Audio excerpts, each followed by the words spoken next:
Tonight, we're diving into true spooky stories from solo backpacking trips. Real encounters from those who dared to go alone and came back, changed. Because out there, it's not always the wilderness watching you.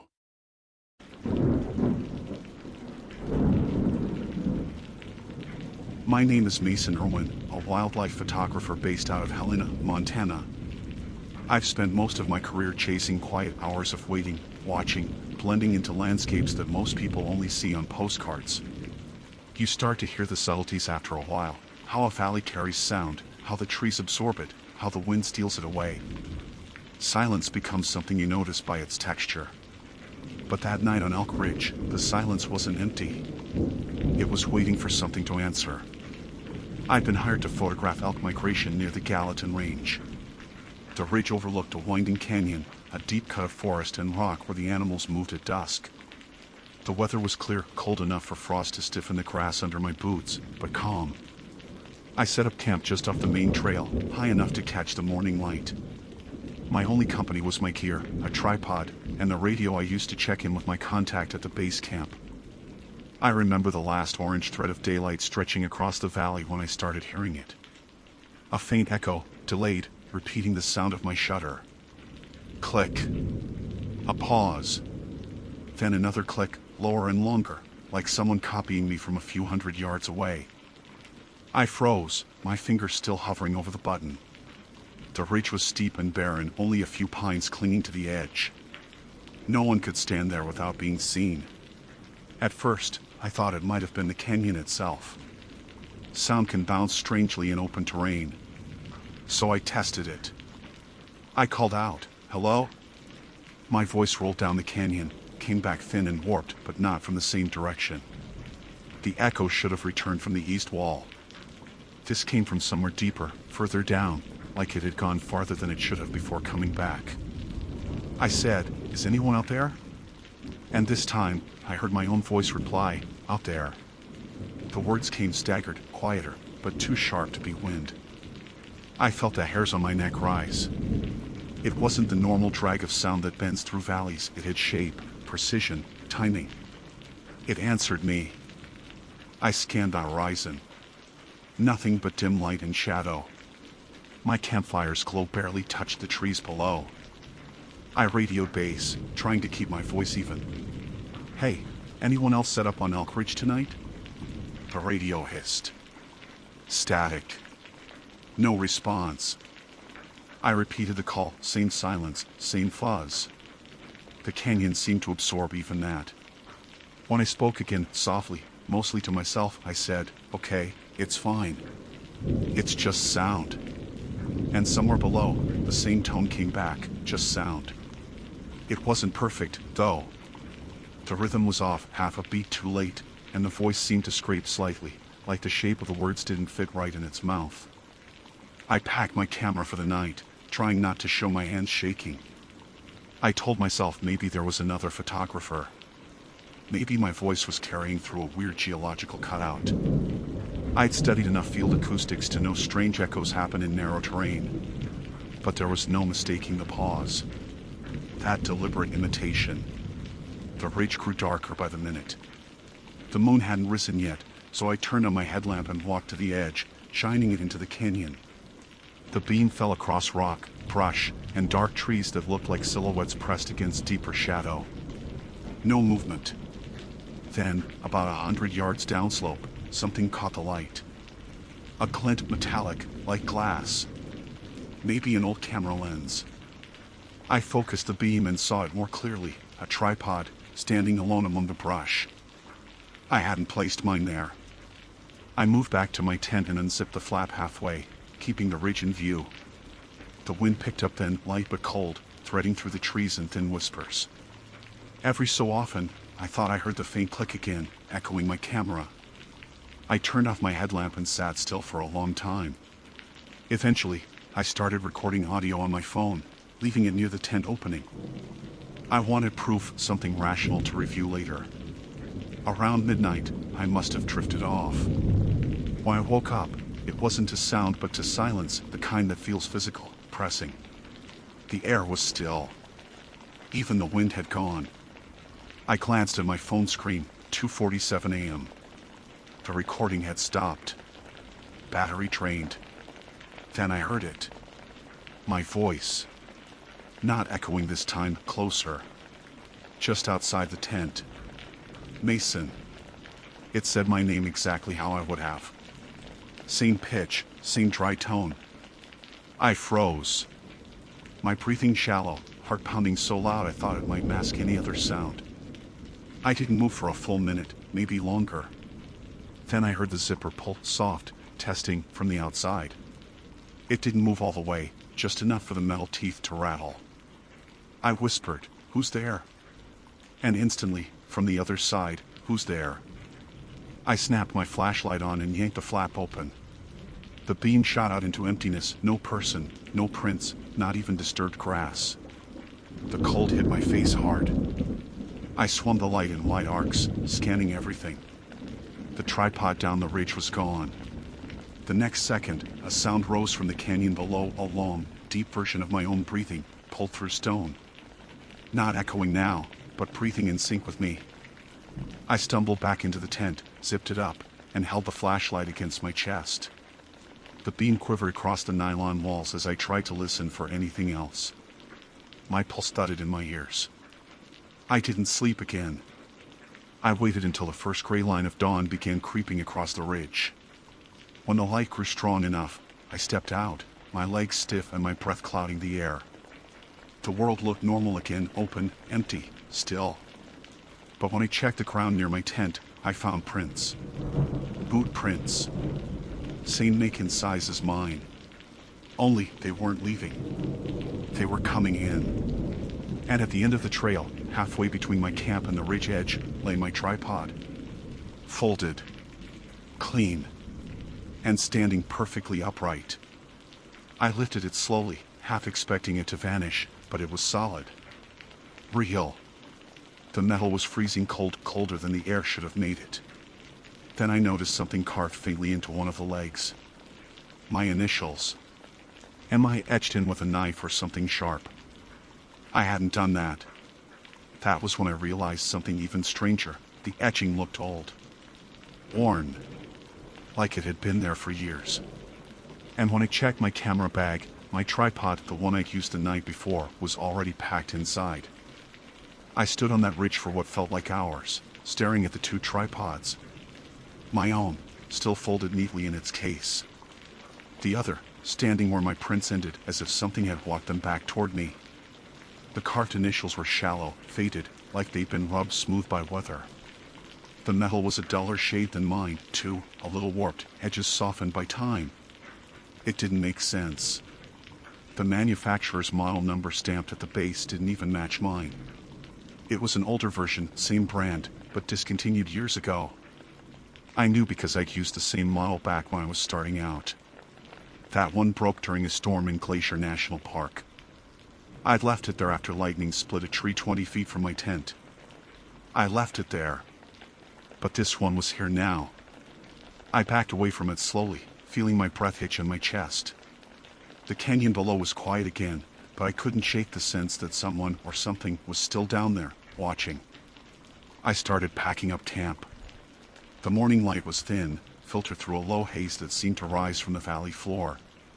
It wasn't fog, it was heavier, almost oily in the way it moved. I decided to descend early and photograph the elk from below instead. Halfway down the ridge, my radio crackled. Base to ridge, come in, Irwin. I froze. Relief rushed in first, finally, someone on the line. I thumbed the mic, this is Irwin. Copy that. I'm on my way down. The response came quick, but wrong. This is Irwin. Copy that. It was my own voice. My grip went numb. Static filled the rest, then silence. I clicked through frequencies, but there was nothing, no background chatter, no signal. Just a faint pop of interference, like something breathing against the other side of the frequency. I turned off the radio and shoved it in my pack. By then the haze had thickened, spilling higher up the slope. The ridge behind me looked distant, washed pale. I tried to stay calm, counting my steps, keeping my bearings on the trail markers I'd placed the day before. At marker 5, I saw it again. Another tripod. This one was missing the center column, just the two legs locked upright, the third twisted sideways like it had been bent deliberately. My name wasn't carved into it, but something was. The letters looked like scratches, almost random until I leaned closer. Mason. Below. The handwriting was uneven, gouged deep. My stomach dropped. I scanned the canyon again, eyes burning from the rising haze. Below could mean anything, but I didn't need it to. I already knew what it wanted. The ridge fell into a narrow gully at the base, where runoff carved deep channels through limestone. I'd explored those the year before, small caves, shallow at most, home to nothing bigger than bats. That was where the sound had come from the night before. Somewhere deep inside that network. I thought about turning back, but the trail behind me looked different now. The markers I'd left, orange ribbons tied to brush, were gone. Every direction seemed muted by that same strange haze, blending rock and tree into one endless slope. So I went down. The descent was steep and slick, my boots scraping loose gravel. I kept one hand on the rock wall, the other holding my flashlight even though it was still daylight. The farther I went, the colder it got. The air smelled metallic, like blood and water. At the mouth of the cave, I paused. My watch read 9:12 a.m. Sunlight cut faintly across the entrance, but inside it was pitch. I crouched, shining the beam ahead. The light caught faint markings on the stone, ridges etched smooth, as though something had been dragged repeatedly along the same path. Then I saw movement. Not fast. Just a small flicker, deeper in. A shape withdrawing. I whispered without meaning to, "Hello?" And like before, the voice came back. "Hello." Only this time, the echo didn't fade. It kept going. Overlapping. Dozens of versions, whispering hello over and over, layering until the sound filled the tunnel. My light trembled across the walls, finding no one. I should have turned and left then. Every instinct screamed at me to leave, but there was something in those voices that pinned me in place. They weren't just repeating me, they were calling me by name. Mason. Mason.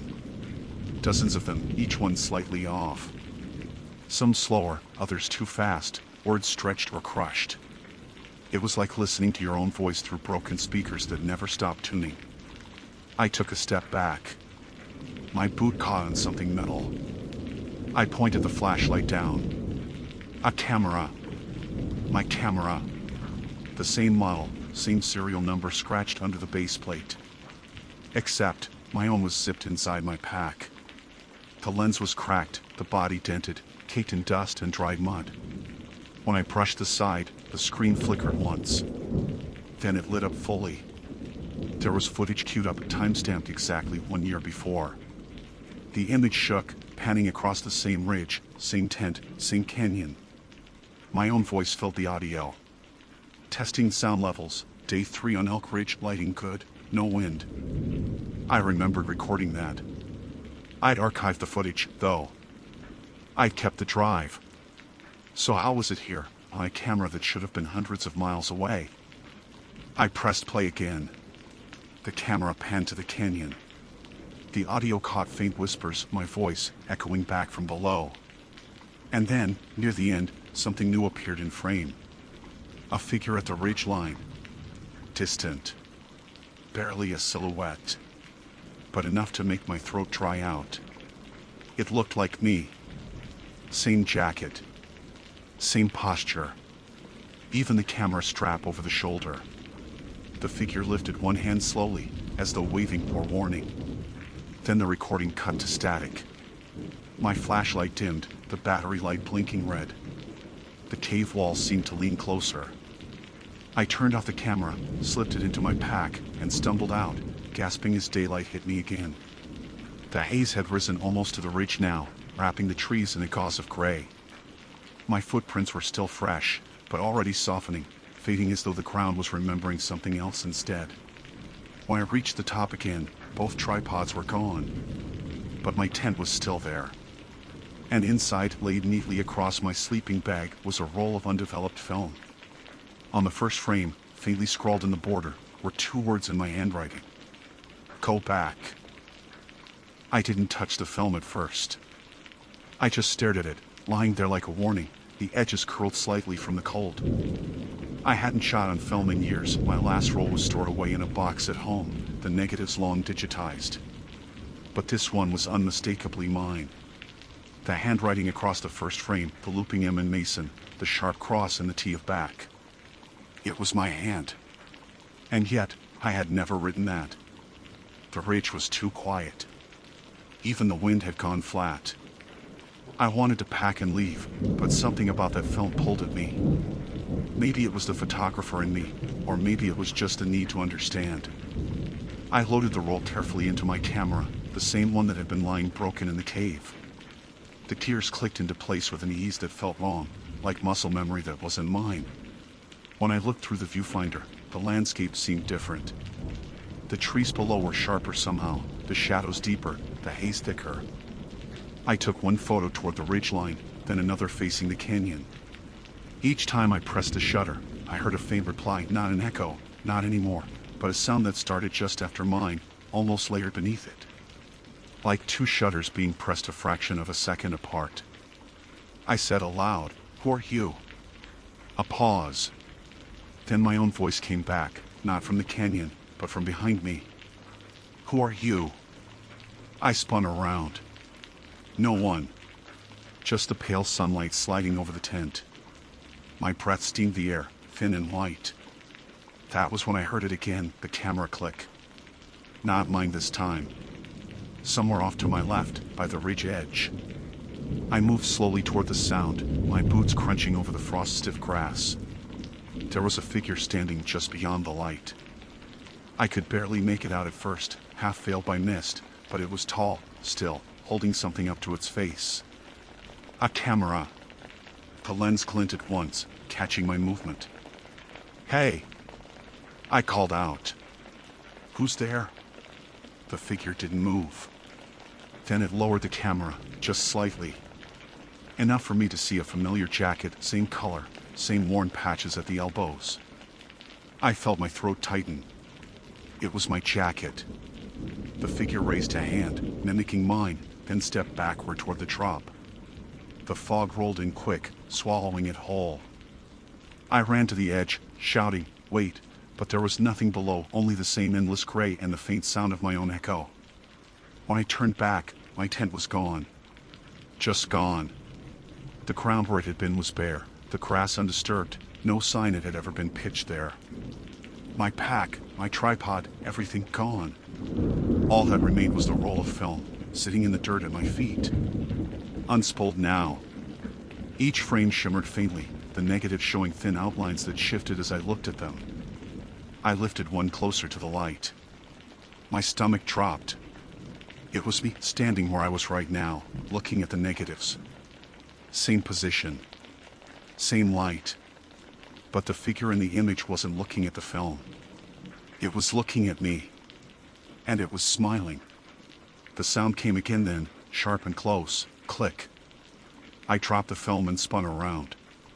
No one there. Just my shadow stretching long across the ridge. I started backing away, every instinct screaming to get off that mountain. But as I moved, I realized my shadow wasn't following right. It lagged slightly behind. I stopped. It didn't. It kept walking. I ran. The slope twisted underfoot, the fog thickening until I could barely see 10 feet ahead. My boots slipped on loose rock, but I didn't stop. The echoes followed me, each breath, each step, doubled, delayed, wrong. Mason. My name came from all around now, bouncing in waves. My voice, but warped, stretched. Some were calling urgently, others whispering, like they'd been saying it for years. Then one of them sounded closer. Too close. "Mason, stop." I froze. The tone was desperate, human. I turned slowly. Through the fog, another man stood just yards away.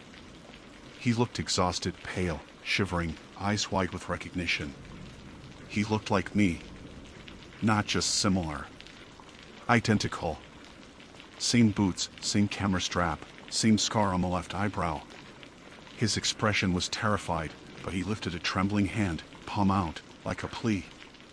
"Don't go any farther," he said. His voice cracked like dry wood. "It loops. It always loops."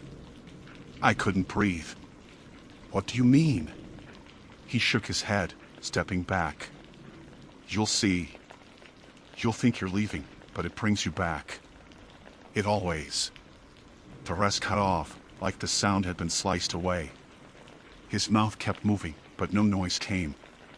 Then his face changed, his eyes rolled upward, his expression hollowing. His body jerked once, twice, like a puppet caught on bad strings. And then he dropped. I ran forward, but when I reached the spot, there was nothing, no body, no prints, just my own reflection staring back at me in a slick of frozen water pooled in the rock. The reflection blinked. I stumbled back, nearly falling, and the reflection tilted its head, slow, deliberate. Its lips moved, forming words I couldn't hear at first until I realized they weren't meant for me. They were counting. 1, 2, 3. And then, with a faint smile that didn't belong to me, 4. The echo came again, faint but growing, 1,000 overlapping versions of the same count, bleeding through the fog. My reflection blurred, melting into the water until only my outline remained. I ran uphill, gasping, the cold cutting my throat raw. I didn't look back. When I finally broke through the haze, the ridge was gone. I was standing in a clearing I didn't recognize, flat ground, no canyon, no tent, just open forest and the sound of my camera shutter clicking somewhere in the trees. I fell to my knees. The ground was littered with old camera parts, rusted lenses, cracked casings, film rolls half buried in moss. Some of them were mine. Others weren't. Each had a name scratched into it. Some familiar, some not. And near the center of the clearing was a weathered wooden sign, half rotted and leaning sideways. It read, "Echo Ridge Memorial in memory of those lost, 1997 to 2022. There were 12 names carved beneath it. The last one was mine. For a long time I couldn't move. My name carved into that sign didn't feel possible, but there it was, same spelling, same middle initial. Mason or Irwin. Beneath it, the wood was darker, burned maybe, as if someone had pressed heat into the grain. The air around the sign felt heavier, denser, and I caught myself checking the time. My watch was dead. The second hand twitched at 2:47. The same time I'd woken during the night. I tried to steady my breathing, forcing logic to anchor me.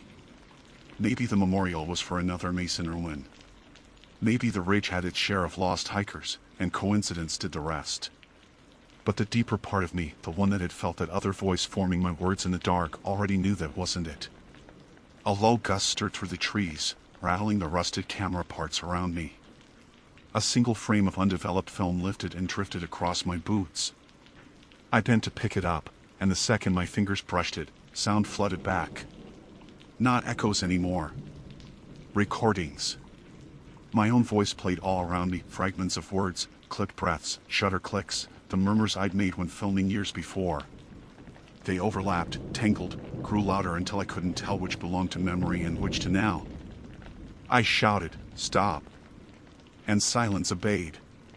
Instantly, the forest froze. Even the air felt like it was holding its breath. Then, behind me, another shutter snapped. I turned slowly.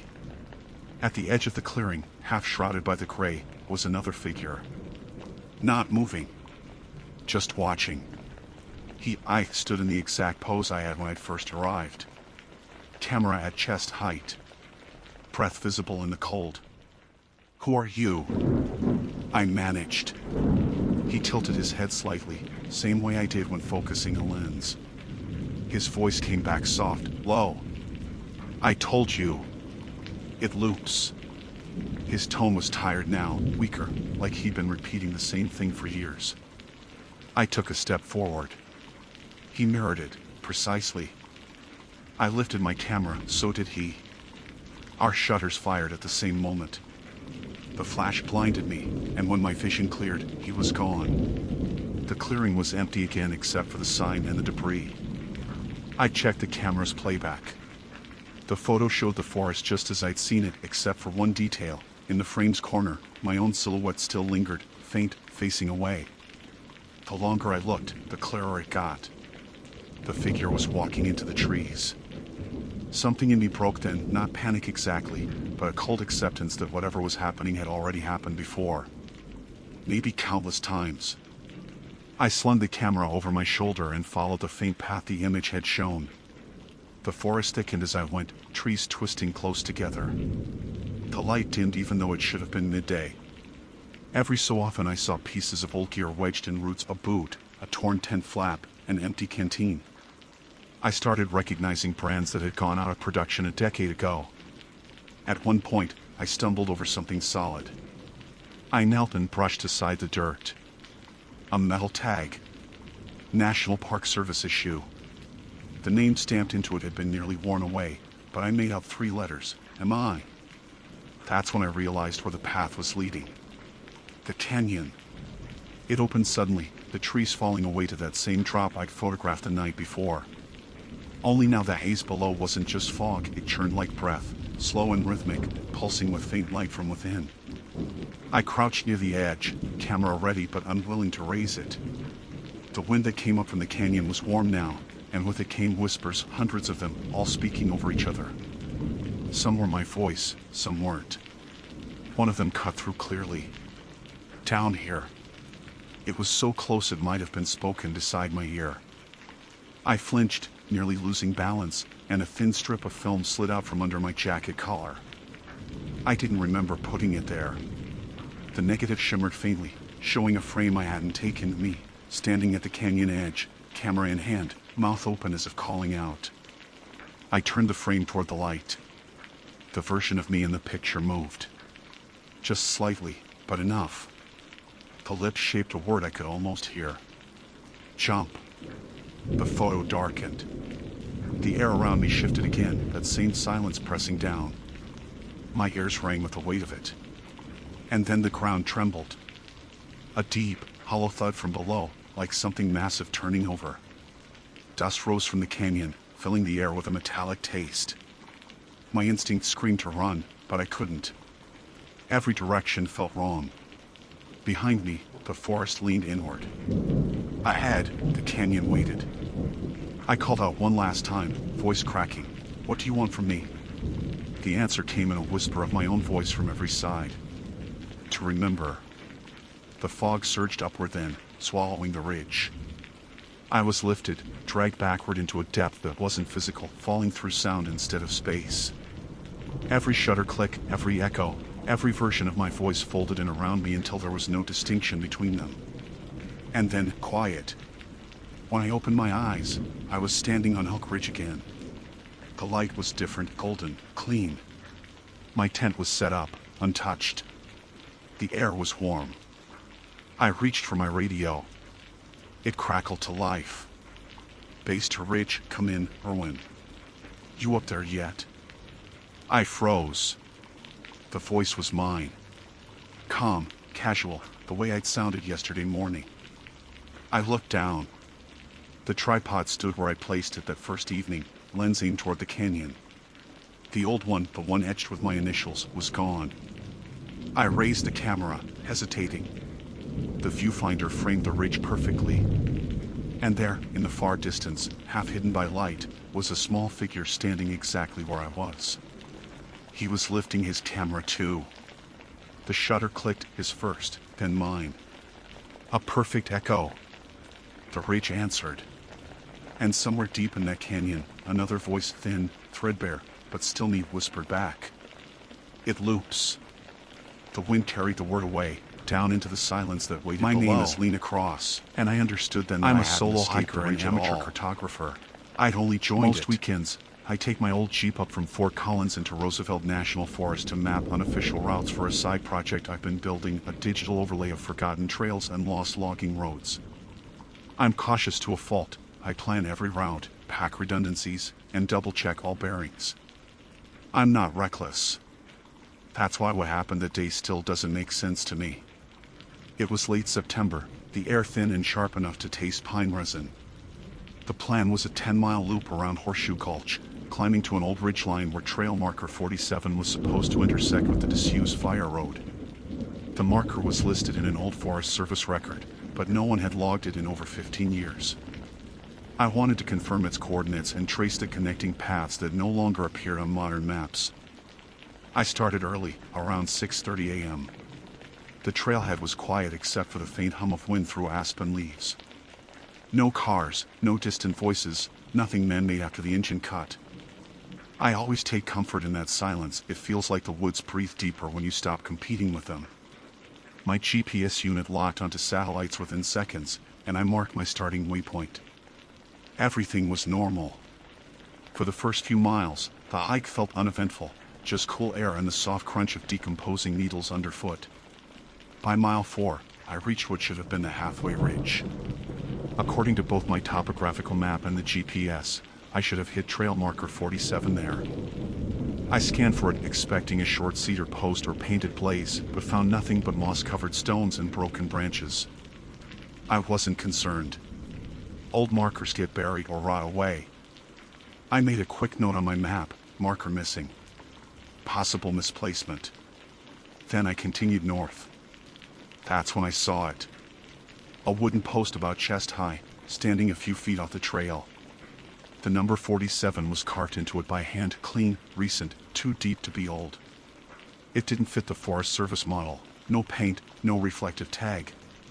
Just raw wood, the numbers rough and uneven like someone used a pocket knife. Still, it was there. I snapped a few photos, dropped a pin on my GPS, and logged the coordinates. Everything about it should have been satisfying. One more find, one more note for the project, but something about that carving unsettled me. It looked personal, not official. The wood was pale, freshly split, as if it had been placed within days. I almost joked aloud, well, someone beat me to it. But the forest around me didn't invite sound. It felt wrong to speak. I kept walking north, following the trail as it curved around the ridge. After another 30 minutes, I glanced at my GPS. The track line was perfect, straight, smooth, no loops. I was making progress. Then, in the next clearing, I saw it again. Trail marker 47. The same carved numbers. The same angle of the split crane near the top. I compared it with the photo I'd taken. It was identical, down to the knife marks. My gut tightened. I scrolled through the GPS track again. I hadn't turned around. The path behind me was linear, my steps plotted in a continuous line. I checked my compass just in case, still pointing due north. I must have laughed out of disbelief, just one short, dry sound. Okay, weird coincidence, I muttered. Maybe some prankster had carved duplicates and placed them along the route. I'd seen stranger things out here, ritual cairns, hung dolls, circles of stacked stones. So I marked it again. 2 waypoints, 0.8 miles apart. That was the rational thing to do. By noon, the air had warmed just enough for the insects to start humming. I stopped to eat near a boulder field overlooking the valley. My water filter hissed softly as I refilled a bottle from a stream. I took out the paper map, a habit more than necessity, and realized something small but sharp in my chest. The contours on the map didn't match the ridges around me. The elevation line should have sloped westward, but I was sitting in a shallow basin, enclosed on 3 sides. It wasn't a huge discrepancy, but enough to set off a quiet alarm in my brain. When I started walking again, I noticed the light felt wrong. Not dimmer, exactly, just heavier. The wind had died, and the treetops were perfectly still.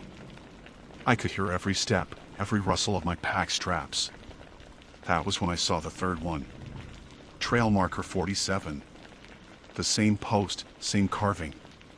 The bark around the base had been stripped away, showing pale wood like an exposed bone. It hadn't been there before, I was sure of it. I had walked this stretch just over an hour earlier. My pulse kicked. I checked the GPS again. My track line still ran straight, showing no sign of loops or deviation. I tried to refresh the screen. The signal bars flickered, then stabilized. Coordinates unchanged. I was, according to every instrument I trusted, moving forward. I don't scare easily, but I felt something in my stomach twist. I took a few deep breaths, knelt beside the marker, and touched it. The wood was warm from the sun. Real. Solid. I wasn't hallucinating. "Okay," I said quietly. "You win." I turned east away from the direction I'd been following and decided to bushwhack toward the ridge, hoping to intercept the old fire road. I knew it would eventually lead downhill toward the surface path that connected back to the main loop. Worst case, I'd lose an hour or two. Branches scraped my jacket as I pushed through undergrowth. The slope steepened. My GPS track line now zigzagged slightly as expected. That calmed me until it didn't. Because after maybe 20 minutes, the trees opened into a clearing. And standing right in front of me, half shadowed by sun, was trail marker 47. Not the one I just left. The one. I knew because beside it was the flat rock where I'd eaten lunch, my water filter still lying there, glinting faintly in the dirt. My breath caught in my throat. I hadn't walked in a circle. I couldn't have. The GPS track, now updated, showed a straight progression. I zoomed out, expecting to see overlapping lines. There were none. Just a perfect path leading forward, ending at the same waypoint I'd pinned hours earlier. I took a step back, then another. The forest pressed close, thick with silence. Even the insects had stopped. For a moment, I thought I heard something deeper in the trees, a single footstep, slow and deliberate. I turned sharply, but nothing moved. The air smelled faintly of cut wood. That was when the GPS screen went black. No warning, no low battery icon. Just dead. I stood there, listening, heart hammering, until I realized how late the sun had gotten. It wasn't noon anymore. The light had slipped low and orange, like evening had arrived hours too soon. I slung my pack over one shoulder, gripping the strap like a handle, and whispered to myself, "Stay calm. You know the way out." But when I looked around for the trail, there wasn't one anymore. Only trees, and behind them, another wooden post, half hidden in the shadows, carved with the same two numbers. 47. The moment I saw that second post, the one deeper in the trees, I felt my throat tighten. Not from fear exactly, but from the realization that I was no longer sure of anything familiar. I'd spent years hiking solo, and every instinct I had screamed that something fundamental was wrong. Forests don't rearrange themselves. Distances don't lie. I forced myself to walk slowly toward it, counting each step under my breath like I was trying to anchor time. 32 paces later, I reached the post. The same rough wood. The same knife-cut numbers. A faint line of sap ran down the side where the carving was too deep. Whoever made it hadn't done it long ago. I decided to mark it differently this time. I pulled out my pocket knife, scratched a small X above the numbers, and dropped a red survey flag at its base. Then I backed away, keeping my eyes on it until I'd moved far enough that branches started to close the view. 5 minutes later, when I turned around, another post stood between me and the one I just marked. The new one had no X. No flag. Just the same number, the same cut grain, the same quiet accusation that I was standing still even while moving. That's when I lost the calm facade. I bolted. No compass, no careful pace, just running. Dead east, downhill, because downhill always means water, and water usually means roads, camps, something human. Branches slapped my arms. I could feel scratches opening on my skin. My pack snagged on something and tore, spilling out a roll of map sheets. I didn't stop. I kept running until I hit a dry stream bed littered with leaves. I crouched, breathing hard, looking both ways down its length. That's when I saw movement, a flash of orange in the distance. For a split second, it looked like another hiker's jacket. Relief hit like a drug. "Hey!" I yelled, my voice cracking from the dryness. "Wait!" The figure didn't respond. I started toward it, careful but desperate. It wasn't moving now. It just stood at the bend where the stream bed turned. I tried again. I'm lost. Do you hear me? Still no answer. As I closed the distance, I realized it wasn't a person at all. It was a fabric scrap, maybe from a tent or tarp, snagged on a branch. Sunlight had caught it just right. I almost laughed out loud at how pathetic that felt. Then I saw what lay just past it. Another post. Trail marker 47. This one was jammed into the sand of the stream bed itself, leaning slightly as though it had been hammered in too deep. I felt dizzy. I looked behind me, nothing but trees. I had more forest, no ridge, no road. I wanted to sit, but I was afraid if I stopped, I'd never stand again. I took out my phone even though I knew there was no surface this deep. The battery showed 63%. The compass app glitched at first, spinning before locking south. I started following it. South meant toward the park road, even if it was miles off. Every few hundred feet, I looked back. Every time, I thought I saw that pale wood again between the trunks. Maybe imagination, maybe not. I didn't want to know. About half an hour later, I reached a clearing. The ground was uneven, with old stumps and patches of grass. A fire ring sat in the middle, cold and gray. There were cans stacked nearby, rusted shut, labels gone. Someone had camped here once, years ago. It wasn't marked on any map I'd seen. I knelt beside the ring and stirred the ashes with a stick. Beneath the top layer of soot was a fresher patch, ashy but still black, like it had burned days ago, not decades. I touched it. Warm. I jerked my hand back like it bit me. My brain tried to explain it. Maybe the sun, maybe residual heat trapped in the soil. But the sun was nearly gone now, the clearing steeped in amber light. I turned to grab my pack, and that's when I noticed the faint hum. Low, mechanical, rhythmic. At first I thought it was an airplane somewhere beyond the valley, but it didn't fade or grow. It just stayed a steady pulse in the air, like something alive beneath the ground. I took a few steps toward the sound. It seemed to come from a stand of fir trees beyond the clearing. The deeper I moved into them, the louder it got, until it was all I could hear, an engine idling just beneath my feet. Then it stopped. Silence came back so suddenly it made my ears ring. I turned, disoriented, and that's when I saw the newest post. 10 feet behind me. Fresh. No dust, no weathering. Trail marker 47.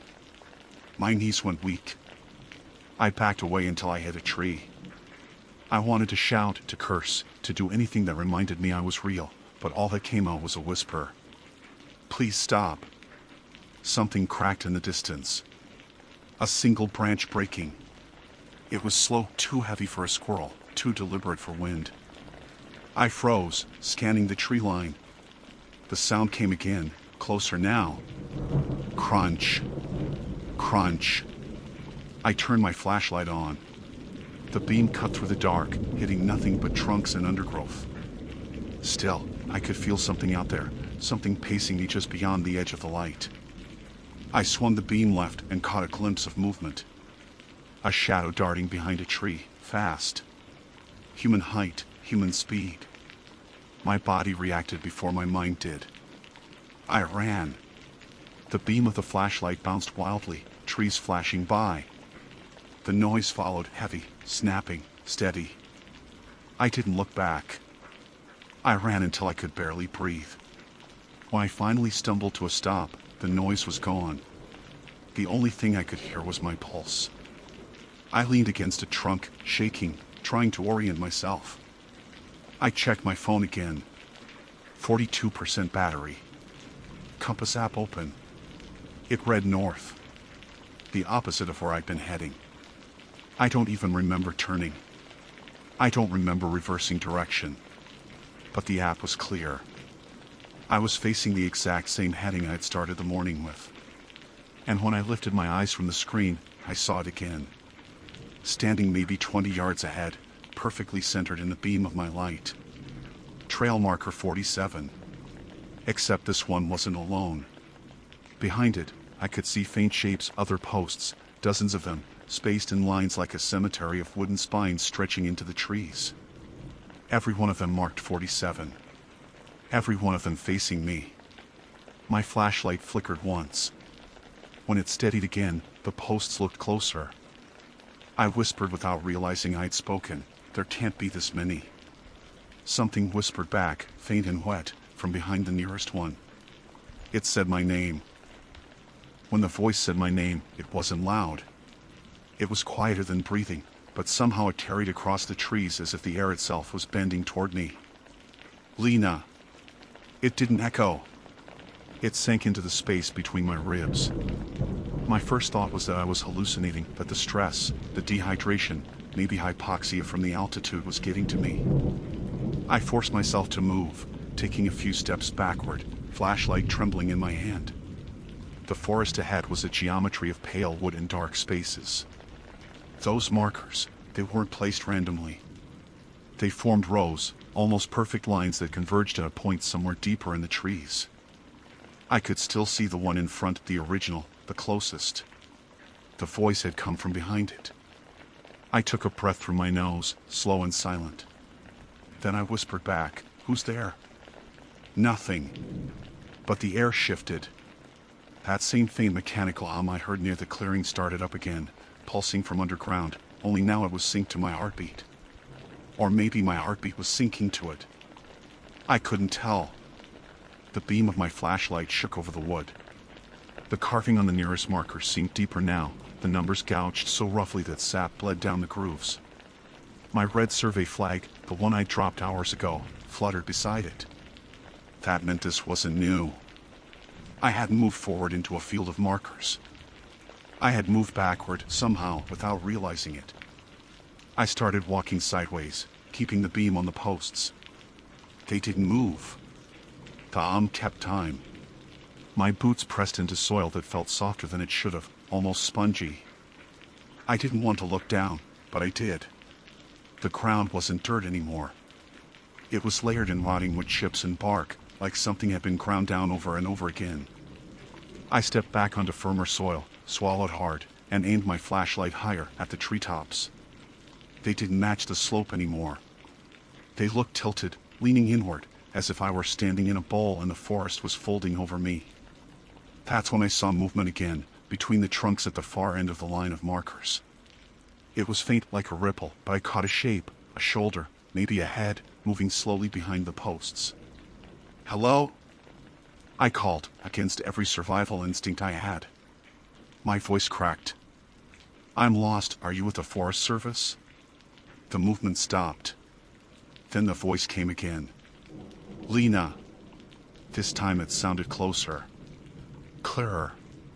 It wasn't repeating the words so much as trying it, like someone unfamiliar with language testing a new mouth. I felt something deep in me split. The rational part of my brain tried to hold the pieces together, tell me to keep walking, to stay calm, to think about the map, the GPS, the ridgeline, but the rest of me knew the truth. The forest wanted me to answer. I didn't.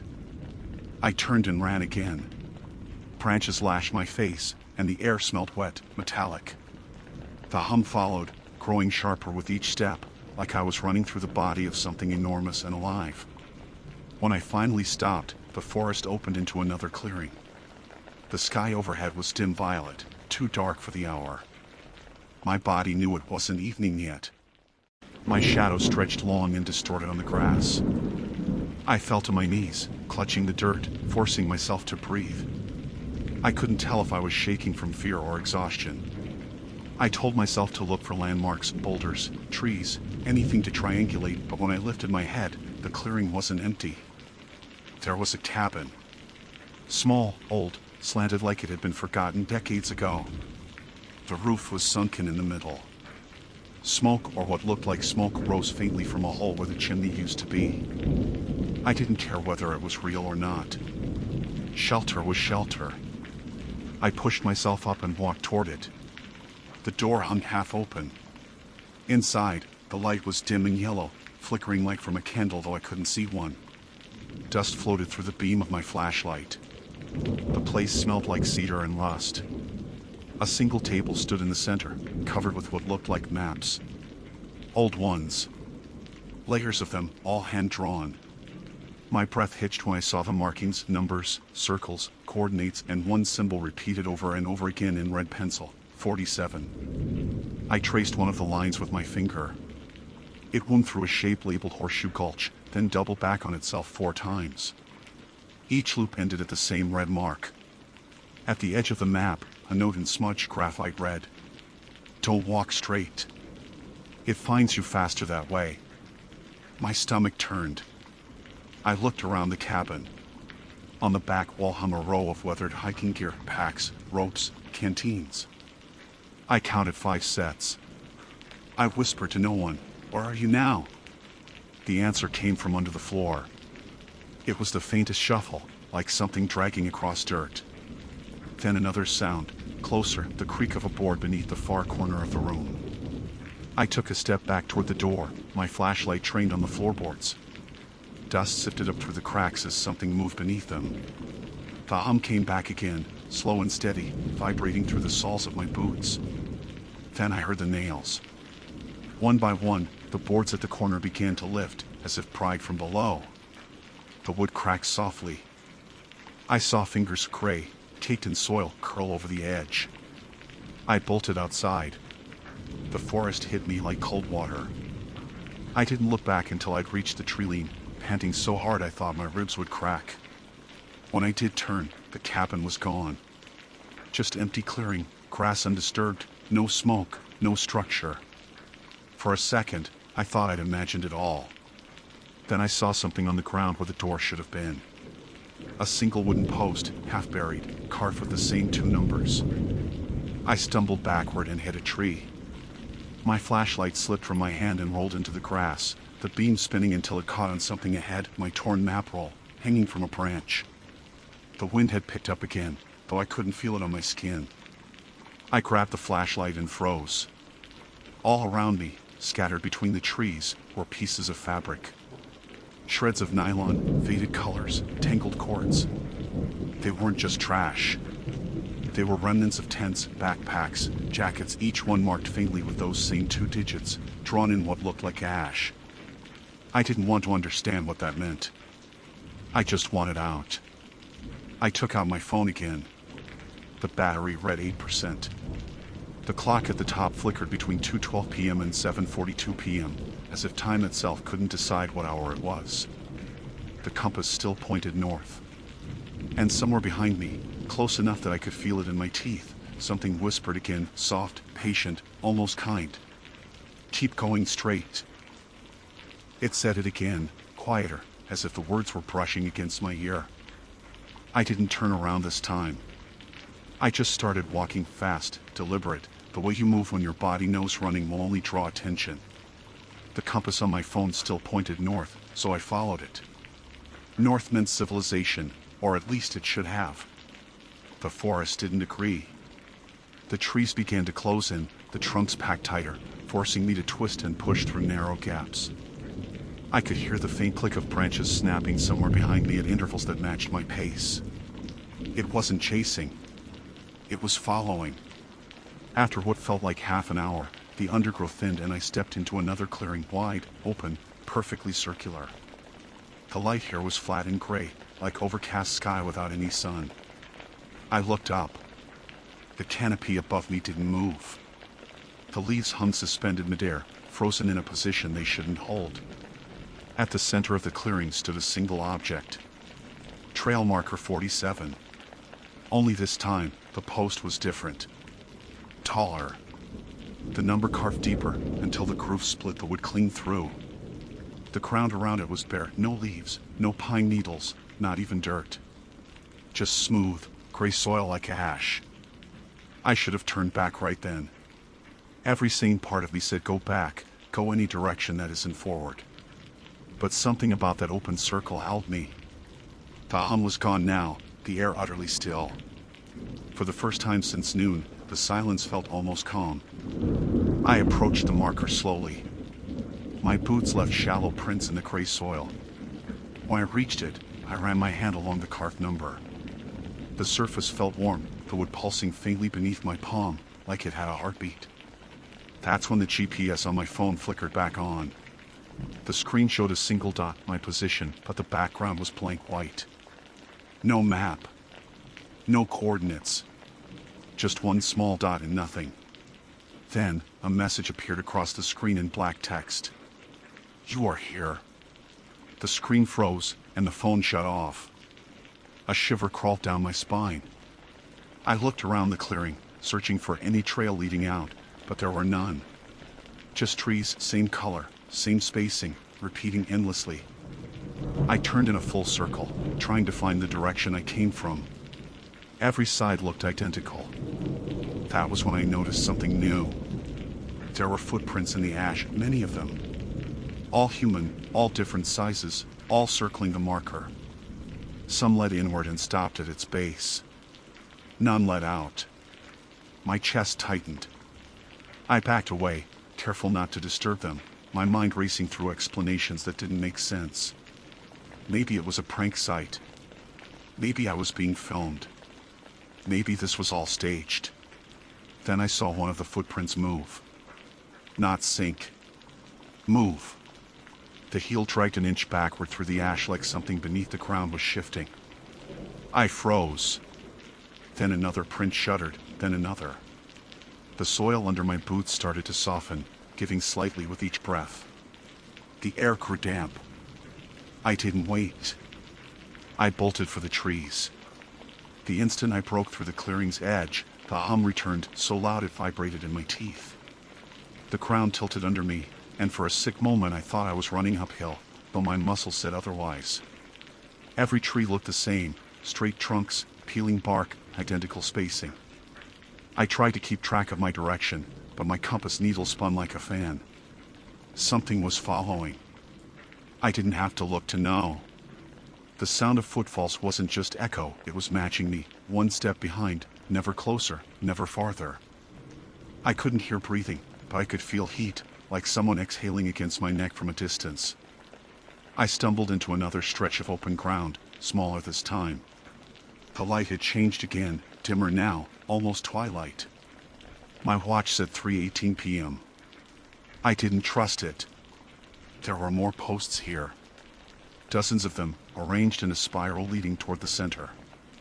Each one was carved the same, but some leaned as if pulled from beneath.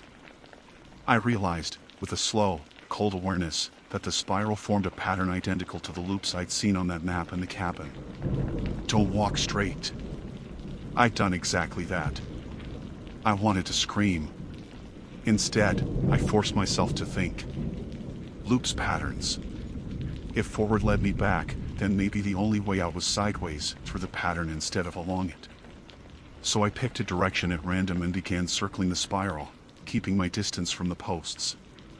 My flashlight beam flicked across the carved wood. Each time it hit a number, I noticed something new. The deeper the spiral went, the darker the wood became, until near the center it wasn't wood at all. It was something else, smooth, black, almost glassy. I could hear the voice again, faintly. Not words this time. Just murmurs, dozens of them, rising and falling like a tide of whispers. They came from beneath the ground, seeping through the soil. Then one of them said, clearly, "Stop walking." I did. Against every instinct, I froze. The whispers cut off.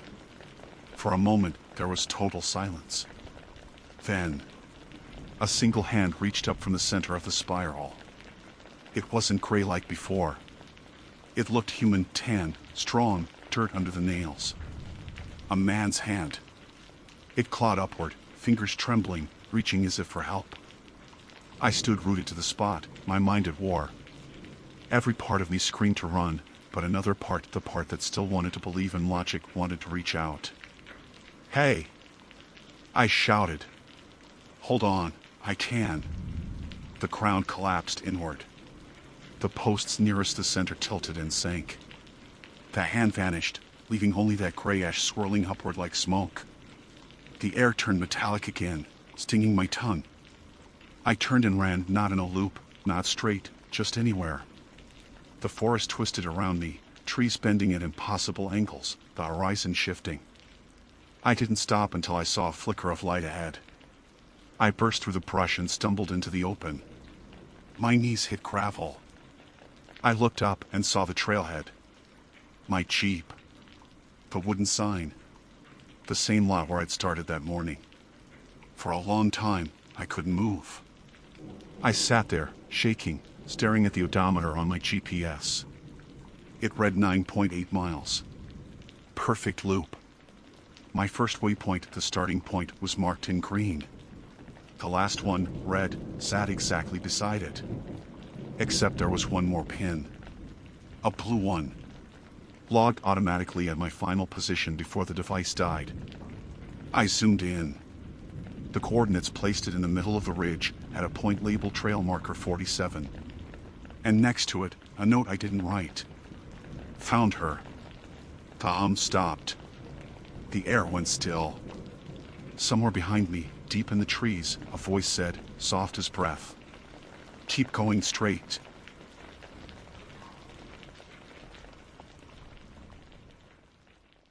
My name is Tyler Henshaw. I'm a licensed backcountry guide based out of Bend, Oregon, and I've spent the better part of the last decade leading small groups through the Eagle Cap Wilderness and the surrounding ridges of the Wallowa Mountains. I've seen avalanches start with no sound, watched lightning strike rock faces close enough to smell the ozone, and once spent 2 nights trapped in a whiteout so thick I couldn't see my own hand. Still, I thought I understood fog.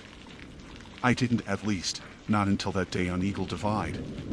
The group was small, just 2 clients, a married couple in their early 40s named Dave and Marcy. They'd booked me for a single-day summit loop, nothing technical. The route climbed steadily from the basin, up through Scree, then along the ridge that cut between 2 cirques before curving back down. It was a standard full-day push, maybe 9 hours in all, if the weather held. At 6 a.m., the air was clean and thin, the early autumn light spilling across granite and pine. I remember telling them to keep their jackets handy. Eagle Divide likes to change moods fast. That was the kind of guide talk people paid for, casual authority, a little folklore in the phrasing. By mid-morning, we'd reached the ridge line. The elevation put us just above the valley mist, watching a sea of white crawl below like something alive. Marcy took photos of it spilling through the pines. Dave said it looked like an ocean trying to drown the mountains. By noon, the line between sky and earth had blurred. Fog wasn't unusual in the Wallowas, but this was different. It didn't drift upward from the valley or roll down from the peaks, it materialized midair, thickening between one step and the next. The sun winked out like someone had flipped a switch. I called for a quick break to check our bearings, pulling out my compass and GPS. Both read fine. I could still see the cairn marker about 30 feet ahead, so I told them we'd keep moving until the next waypoint. That was when I saw the footprints. They weren't ours. The tread was different, flatter, smoother, maybe from an older boot model. They appeared directly in front of me, faintly damp in the granite dust. The fog had rolled in, but the prints were clear, crisp-edged, like whoever made them had walked through moments ago. I thought maybe another group had come through early, though it was rare for anyone else to be on that route without registering. Still, I called out, "Hello? Anybody up ahead?" But my voice sounded muffled, absorbed. Not echoed. Just taken. The couple looked nervous, so I told them we'd follow the tracks until they rejoined the main ridge path. But the prints didn't fade. They stayed sharp, even as mist beaded on my jacket and condensed in my beard. I noticed something then. The ground around the prints was wet, as if dew had settled, but the impressions themselves stayed dry. Perfectly dry. We walked another 20 minutes in that fog. The world had shrunk to a few feet of pale gray. I checked the GPS again, and my stomach sank. The position indicator was twitching between coordinates, flickering like a dying signal. I told them to stop. "Just some interference," I said, trying to keep my voice steady. Marcy asked if we were lost. "No," I said, but the word felt heavy, like the air didn't want to carry it far. Dave pointed at the ground. "Then why do those keep going forward?" The prints curved slightly left, leading into thicker fog, where the slope dropped toward the north face. It wasn't part of our planned loop, and it wasn't safe terrain. But when I turned to look behind us, I froze. The fog had swallowed our own trail. The prints we'd made minutes before were gone. The granite dust looked untouched. My first thought was that the moisture had erased them, but no, the dust hadn't turned to mud, and the fog wasn't thick enough to settle that fast. It was like the earth had smoothed itself over. I tried the radio, static. No signal, no channels, nothing but the faint clicking of interference. That was the first time in years I felt something close to fear out there. I didn't show it, but my hands trembled when I pocketed the radio. "Stay close," I said. "We'll head back to the last marker." We turned, retracing what should have been our own route, but after maybe a minute, Dave said quietly, "Tyler, that's not where we came from." Ahead of us, footprints again. The same tread pattern, the same spacing, leading toward us this time. The fog swirled faintly, like breath exhaled. I lifted my hand, signaling them to stop. My pulse was hammering. The prints were fresh, so fresh I could see tiny pebbles displaced at the edges. I knelt, pressed my palm against one. The dust felt dry. Warm, even. Someone or something had passed through seconds ago. But there was no sound, no movement, no hint of life in that muted gray. I thought maybe the fog was distorting echoes. Maybe we were following our own reflections somehow. But as I traced the line of prints, they branched two separate paths splitting around a boulder, rejoining a few feet later. None of us had done that. Marcy whispered, "Tyler, what if we just stay put? Wait for it to clear?" That was the logical move, yes. But my gut said no. Something about that place, the silence, the stillness, felt wrong. The fog wasn't lifting, it was deepening, closing in like water filling a basin. I couldn't shake the sense that we were being funneled somewhere. I told them to keep moving, just slow, careful steps toward where I believed the ridge curved back south. We'd use the compass and slope to orient ourselves. The prints we followed diverged again, then vanished into mist. We walked for maybe 10 minutes.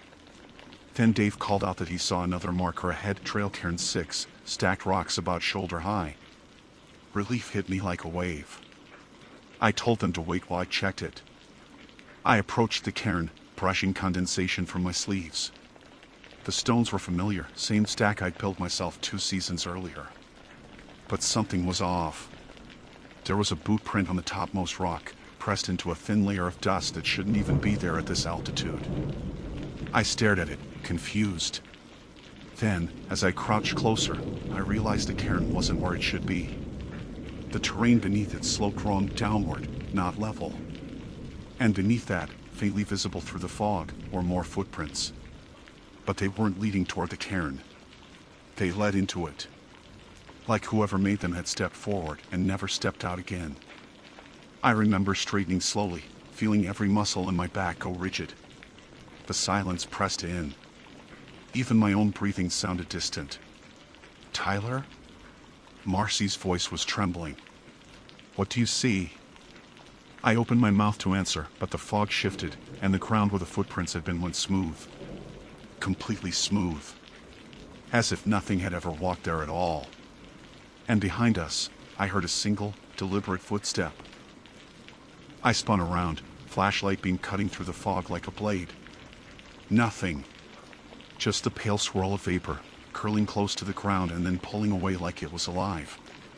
But the sound had been unmistakable, heel, then toe, close enough that I should have seen whoever made it. Dave was clutching Marcy's arms so tightly her sleeve twisted. I motioned for silence. We waited. No second step. No breathing. Only that quiet, dense air that seemed to hum at the edge of hearing. I wanted to believe it was a rock slipping down the slope, but the ground was bare granite. No loose debris, no gravel. "All right," I said quietly, forcing calm into my tone. "We stay together. Nobody moves off the line." We started downhill, slow and deliberate. The fog was thicker now, almost granular, each particle catching my headlamp's beam. Every step felt like wading through milk. I tried not to think about how the GPS had flickered earlier, or how our prints had vanished. I just focused on the rhythm of walking, breath in, step, exhale, step. After a few minutes, the silence began to feel wrong again. It wasn't just quiet, it was empty.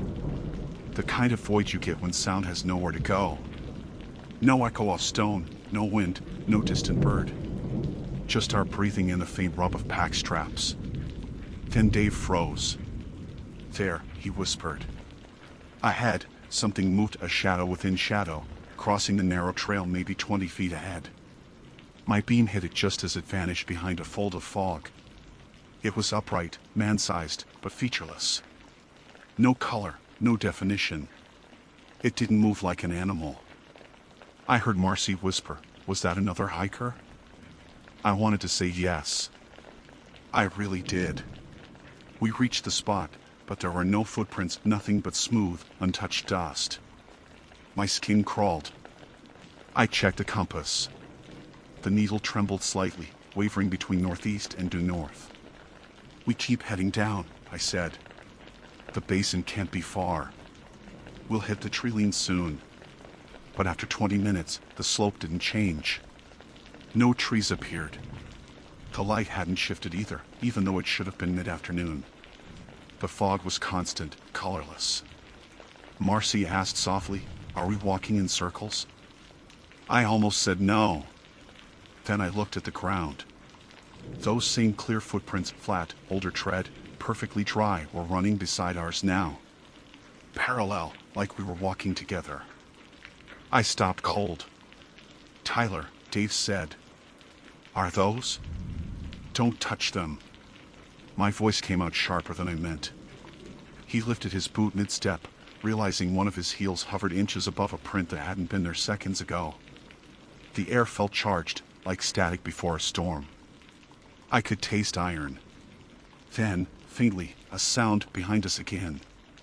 The crunch of a footstep, slow, deliberate. Then another. Then two more, matching our rhythm perfectly, like something was walking just a few paces back. I turned the light behind us. The beam hit the fog and died, scattering into nothing. No shape.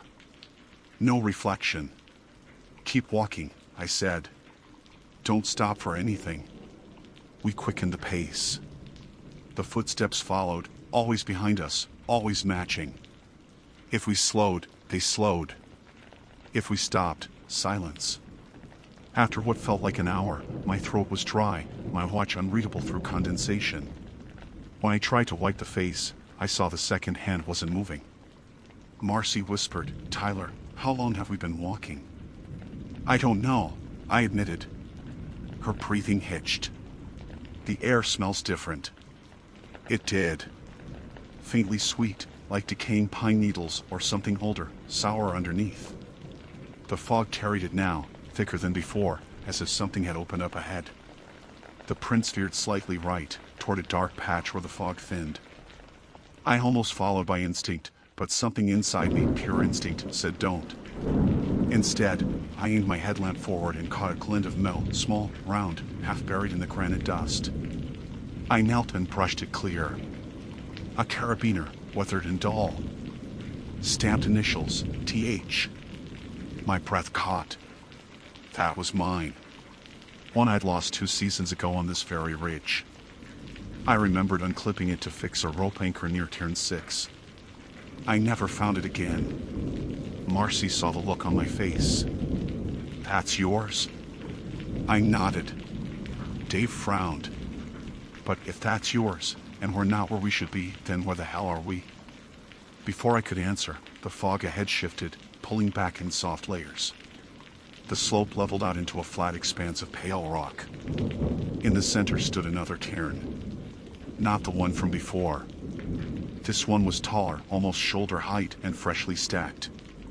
The rocks were clean, no moss, no dust. On top sat something white. A bone.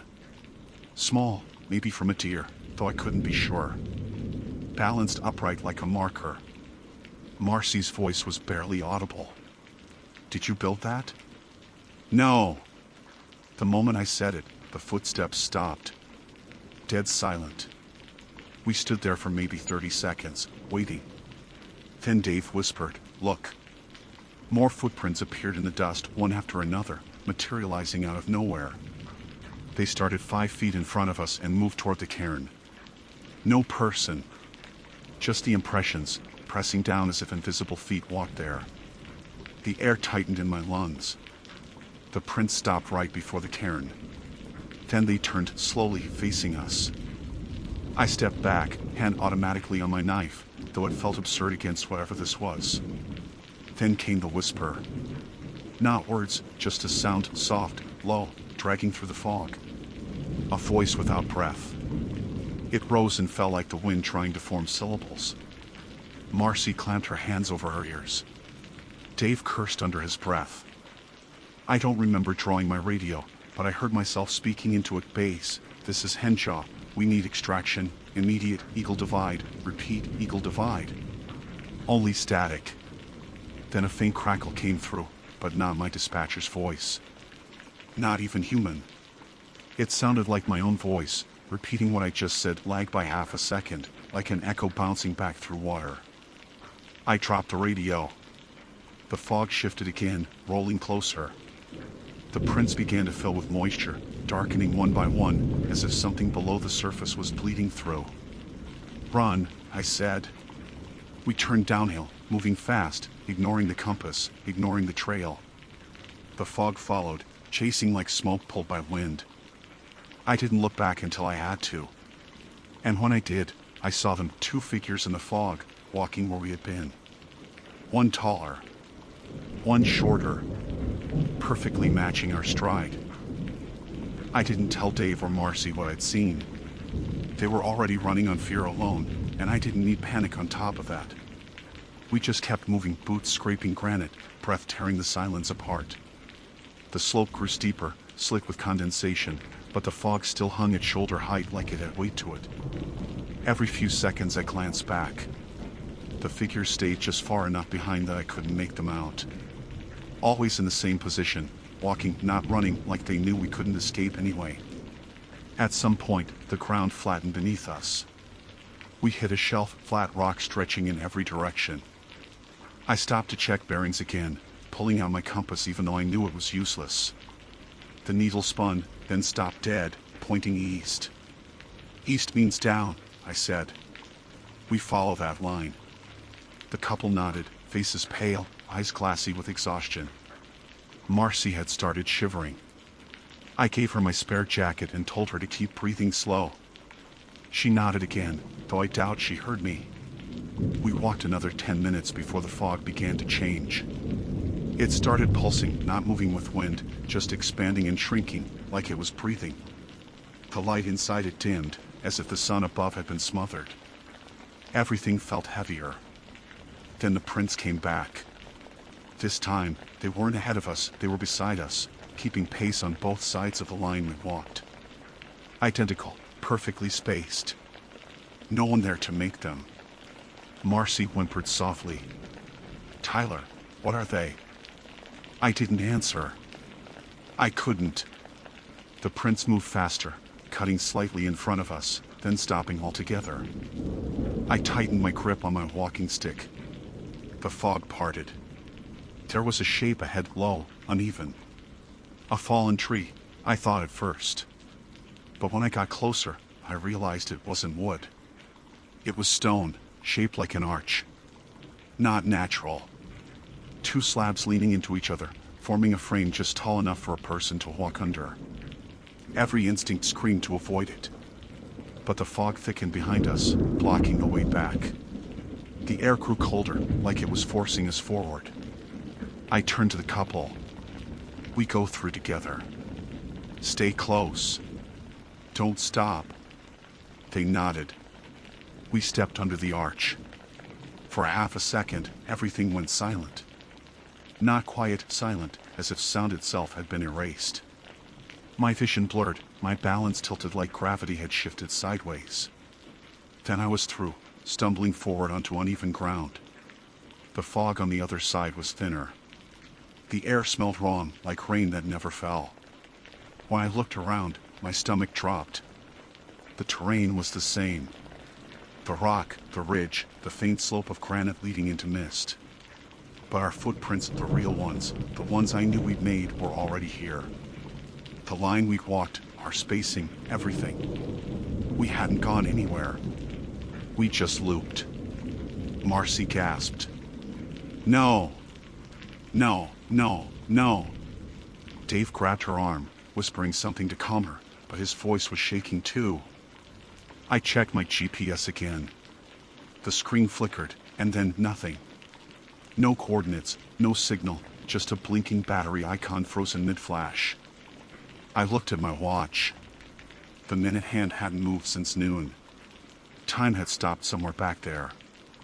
I tried to think rationally, maybe magnetic interference, maybe electrical malfunction, but deep down, I knew none of that explained the footprints or the voices. We needed to break the loop. I told them to sit while I marked our position. Using a knife, I scraped an X into the nearest flat rock, deep enough to leave a white scar in the dust. Then I led them forward again, counting steps out loud, 50, 100, 200, until another shape loomed through the haze. It was the same arch. And beside it, carved into the rock, was the same X. Dave started laughing, then short, panic bursts that didn't sound right. Marcy cried quietly, whispering that we were dead. I wanted to deny it, but my throat was too dry to lie. Something moved in the fog behind us. At first it was distant, soft, steady footsteps. Then closer. I turned the flashlight toward the sound, and the beam caught movement, human shapes again, maybe 3 this time, walking side by side. But something was wrong with how they moved. Their heads tilted at impossible angles, and the way their arms swung was off, like they were imitating a rhythm they didn't understand. I grabbed Dave's shoulder. Run. We bolted past the arch, back into fog so dense it felt solid. My lungs burned. I didn't know if we were heading up or down anymore. The world had no direction. I shouted their names, but the fog swallowed my voice. When I looked back, they were gone. The silence hit like a blow. I spun in circles, calling Dave. Marcy. But the sound just vanished, eaten by the mist. Then, from somewhere ahead, came the echo of my own voice. Not theirs, mine. The exact words, the same inflection, bouncing back at me a half-second later. Dave. Marcy. I stood frozen, heart slamming. The fog pulsed again, and through it, I saw a faint glow, white, flickering, like moonlight on water. I moved toward it, one cautious step at a time. The light was coming from the ground. From the footprints. Each print glowed faintly around the edges, as if lit from below. The pattern stretched ahead of me, leading away into deeper fog. I knew I shouldn't follow. Every instinct screamed that the path wasn't for me. But I also knew standing still would kill me in a different way. So I followed. The prints wound downhill, fading in and out of sight. The light inside them pulsed faintly, in rhythm with my heartbeat. I kept moving until the fog began to thin again, revealing darker shapes ahead. Trees. At last, tree lean. I ran the last stretch, half stumbling, lungs searing. The air grew heavier, thick with wet pine and the smell of earth. For the first time in hours, I could hear sound again, a faint rustle of wind through branches, distant dripping water. But then the fog parted, and my legs stopped cold. The trees weren't upright. They were lying flat, dozens of them, all pointing the same direction, toward me. And standing among them, motionless, were 2 figures. Dave and Marcy. At least, I thought it was them. They were facing away, clothes the same, but their skin looked gray, blurred like smoke. As I watched, they both tilted their heads at the same time, slowly, too far until their faces turned toward me. Their eyes were open. And behind them, a third figure stepped out of the fog, wearing my jacket. At first, my mind refused to make sense of it. The figure behind them, wearing my jacket, my same brand of boots, even the same torn strap on the left pack shoulder, moved with the same careful gait I'd practiced over years of guiding. He stood maybe 20 feet away, half shrouded in fog. Then he lifted his head. It was my face. Paler, eyes hollowed like he hadn't slept in days, but mine. He stared right at me without expression, and for a second I thought the world had gone silent again. But there was a sound, soft, rhythmic, coming from somewhere deep in the fog. Footsteps. Many of them. Marcy and Dave, if that's what they still were, turned fully now. Their movements were slow, puppet-like, heads tilting to impossible angles before settling straight. I took a step back. My heel hit rock. The other me smiled. It was a small, crooked motion, like a twitch. Then he raised his arm and pointed at me, palm down, fingers spread. The fog stirred at his gesture, a faint current pushing outward, brushing my face like breath. My first instinct was to run, but there was nowhere left to go. The tree line behind me had vanished into gray. The ground seemed to tilt subtly beneath my boots, the same way it had when we passed through that arch. Then the copies of Dave and Marcy began to move. They didn't walk. They glided, feet barely brushing the ground, leaving no prints. The fog coiled around them, trailing like fabric. Their mouths opened, but no sound came. The air grew colder. My hands went numb. "Stay back," I said, my voice breaking the silence like a slap. It felt wrong to hear it echo. It shouldn't have, not here. The other me took one step forward. That single motion made the fog around him pulse outward in a ring, like ripples on still water. I felt something hit my chest, cold and heavy, pressing the air from my lungs. He spoke then. I wish I could say he said something human, something I could repeat, but it wasn't language. It was like hearing your own voice played backward underwater. My ears popped, and the edges of my vision darkened. I turned and ran. Branches clawed at me, though I hadn't seen any before, thin, pale ones like veins pushing through the fog. I didn't care where I was going anymore. I just needed distance.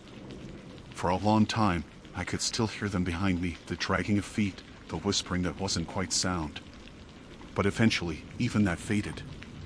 The fog began to lighten, just enough that I could see my boots again. Then, suddenly, there it was, a shape ahead. A ranger station. It was small, single room, wood-sided with the Forest Service emblem faintly visible on the door. I didn't remember one being on this part of the divide, but at that point, I didn't care. Shelter was shelter. The door was unlocked. I stumbled inside and slammed it shut. The interior was simple: table, cot, old stove, radio on the shelf. Everything coated in dust thick enough to dull my footprints. I dropped my pack, hands shaking, and went for the radio first. It powered on. "Base, this is Henshaw," I said, voice hoarse. "I've lost both clients, possible injuries, maybe worse. Location unknown. Requesting evac, over." Static. Then, faintly, a reply crackled through. "Copy that, Henshaw. Hold position." Relief hit me so fast I almost collapsed. "Do you have my coordinates?" Silence. Then the voice again, my own voice, clear as day, saying, "Hold position." Every hair on my neck rose. I looked at the radio's signal light. It wasn't flashing. It wasn't transmitting or receiving. The words had come from inside the room. I turned slowly. In the far corner stood a second radio, identical but older, its power dial faintly glowing. And sitting beside it on the cot, facing the wall, was someone. The same jacket. The same pack. The same boots. I felt myself go cold. He was sitting perfectly still. His head turned slightly, not enough to see his face, but enough to know he was aware of me. The air in the room shifted with each of my breaths, but his shoulders didn't move at all. "Who are you?" I asked. My voice cracked. He didn't answer. I stepped closer, maybe 2 feet away now. "Say something." Nothing. I reached out, hand trembling, to touch his shoulder. My fingers brushed fabric dry, cold, and the second they did, every light in the room went out. The darkness wasn't empty. It was full of breathing that wasn't mine. I backed up until I hit the wall. The breathing stopped. Then, in the black, a whisper, my own voice, right beside my ear. "You're late." The lights flickered back. The cot was empty. The radio clicked once. A faint burst of static. Then, through the speaker, Eagle Divide incident logged.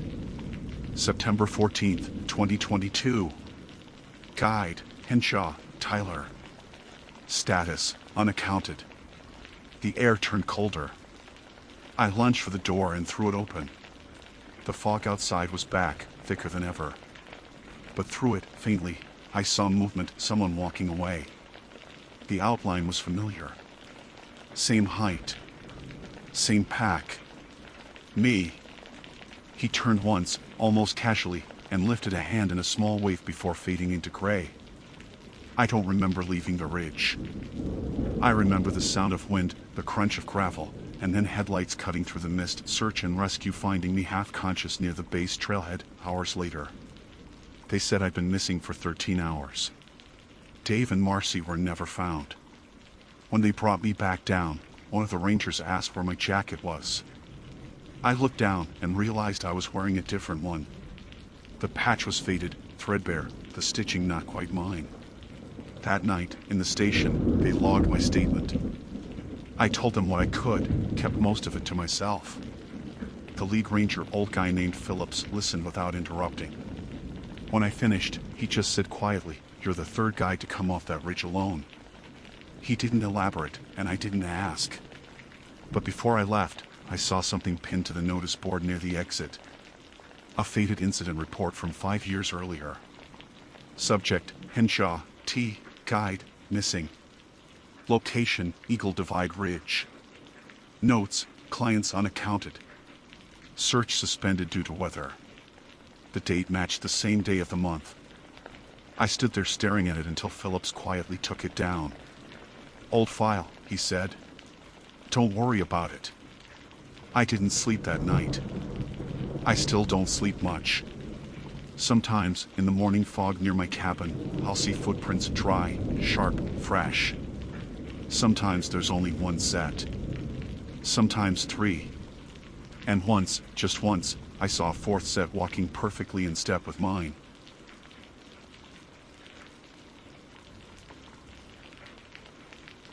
My name is Nina Patel.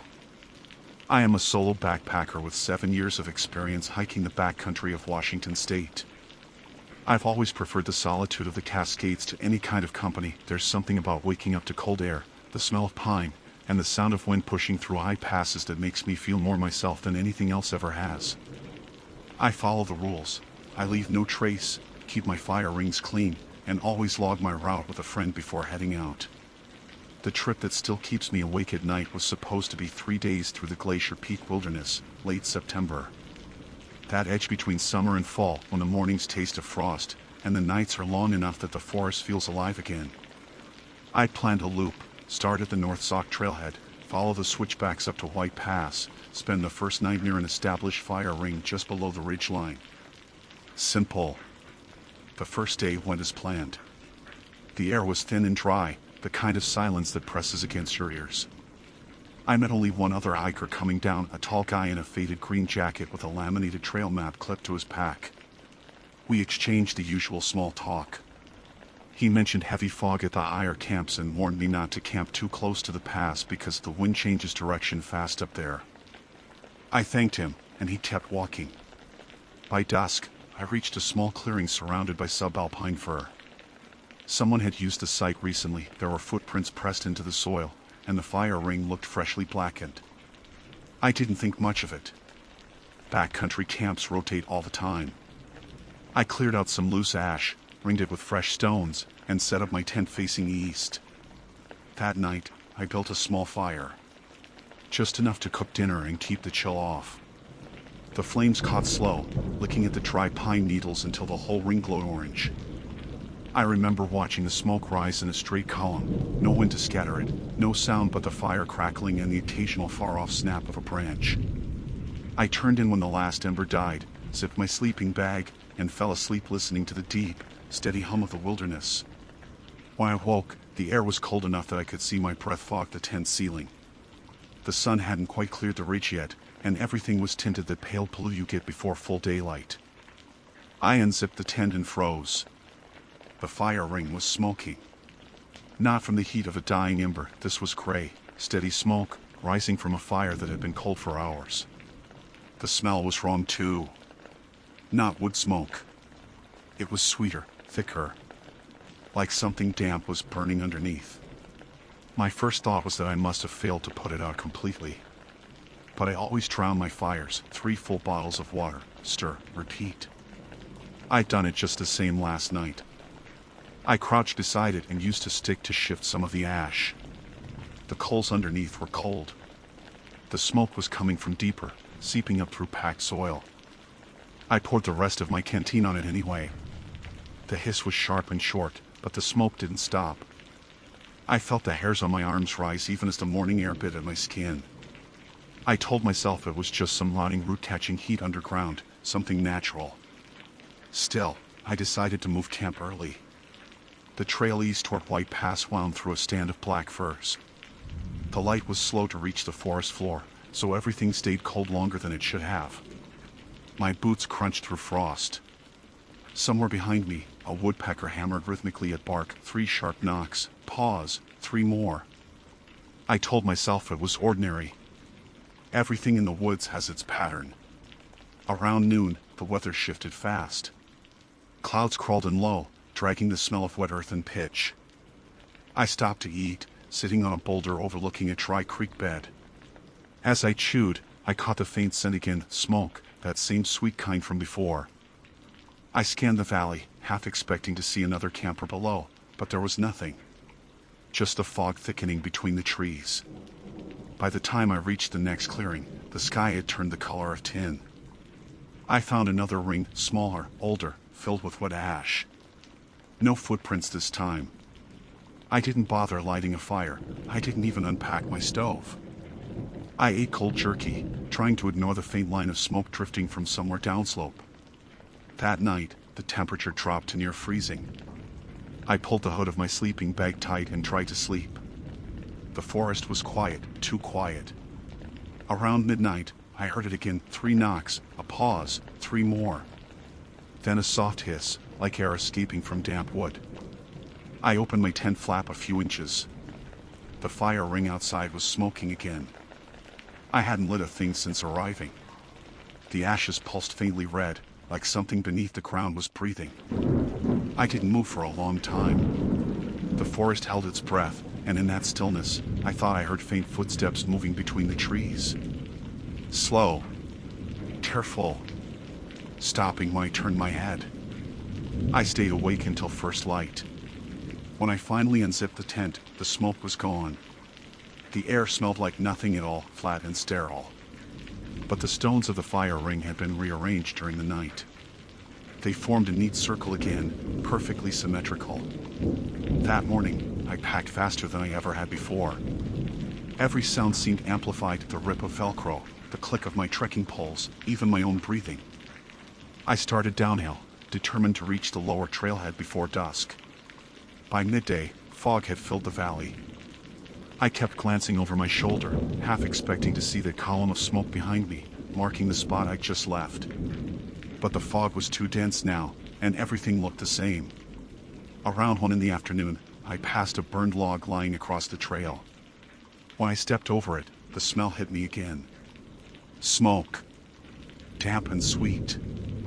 I turned and saw, through the mist, another faint wisp of smoke rising maybe 50 feet away. Exactly the same color, the same slow curl upward. I told myself I was imagining it. The forest plays tricks when you're alone too long. But when I turned back to the trail, my boots sank into ash.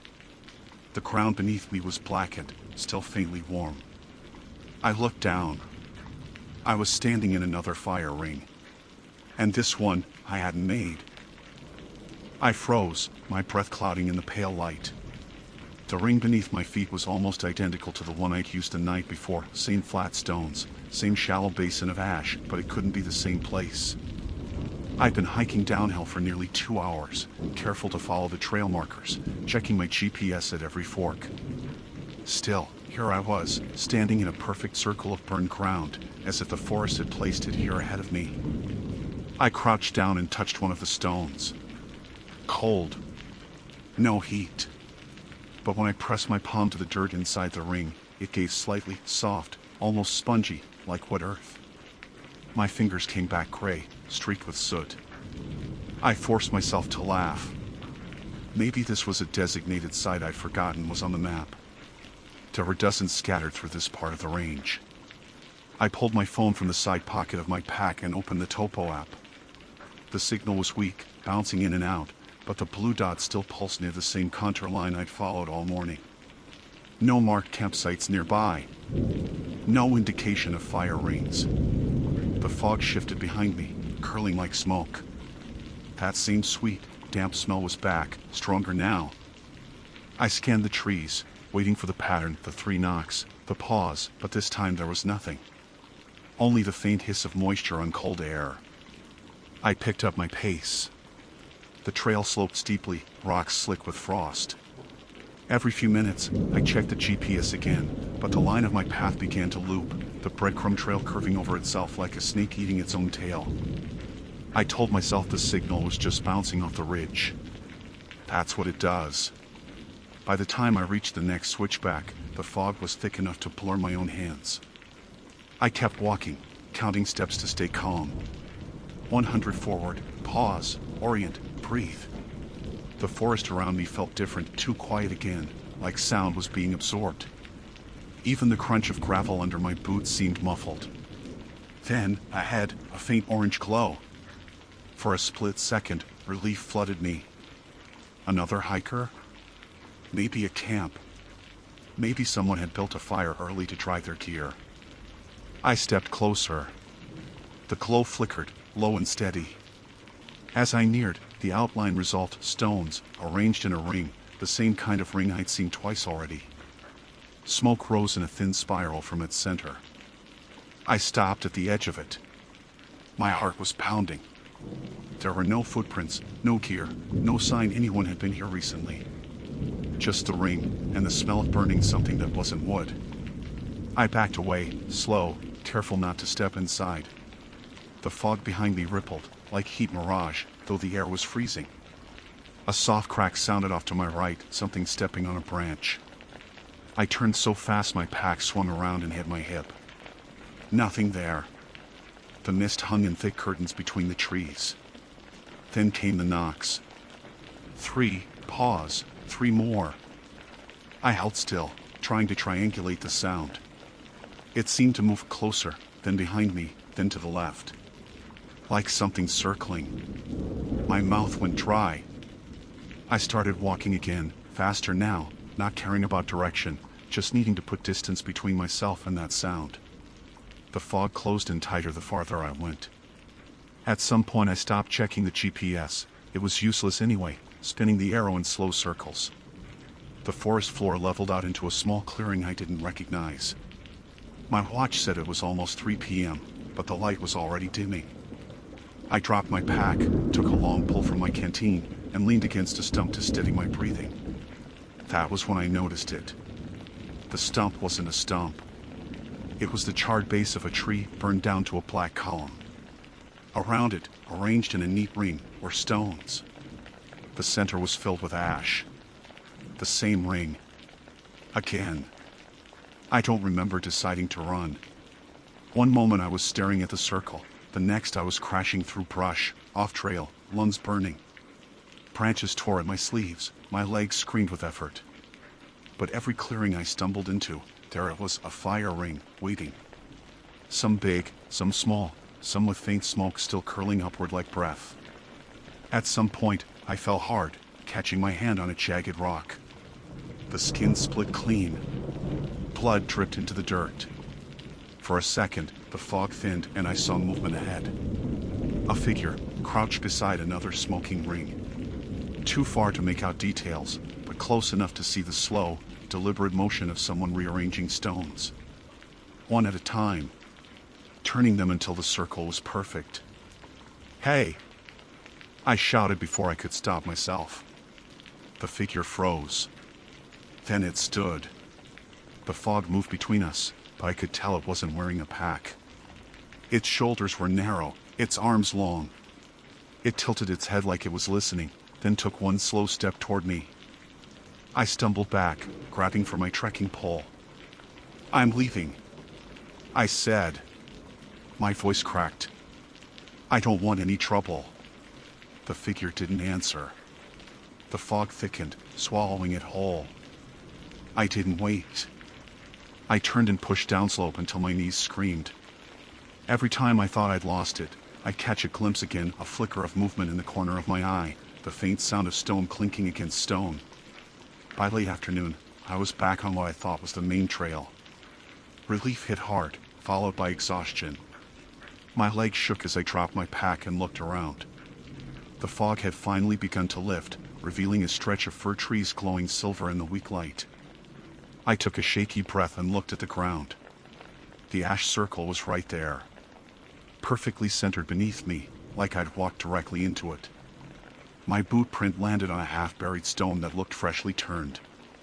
The soil beneath was still damp. I knelt and brushed it aside and froze. There was something buried under the top layer. A scrap of fabric.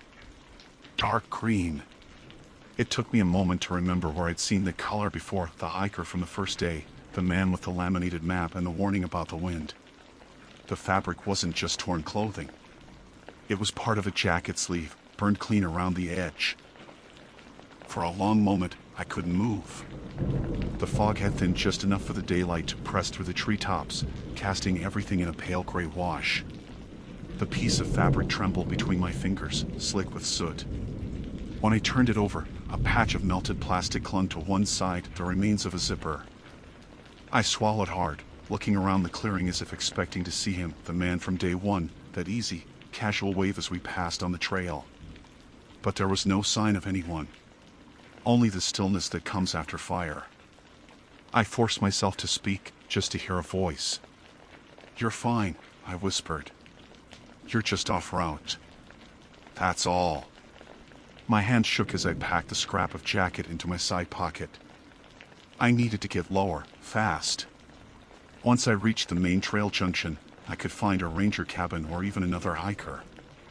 There had to be someone else out here. I kept moving downhill. The air grew warmer, wetter, the smell of moss and rain mixing with that faint sweetness of smoke that refused to fade. Each breath scraped my throat raw. By 4 p.m., the trail had split again. My map showed only one fork, but there were three. I checked my GPS. The dot pulsed wildly, shifting positions like it couldn't decide where I was. I chose the middle path, following the faint outline of old boot prints pressed into mud. The light bled out fast after that. The forest dimmed, and with it came the return of that sound, soft, rhythmic knocking. 3, pause, 3. At first, I thought it was echo.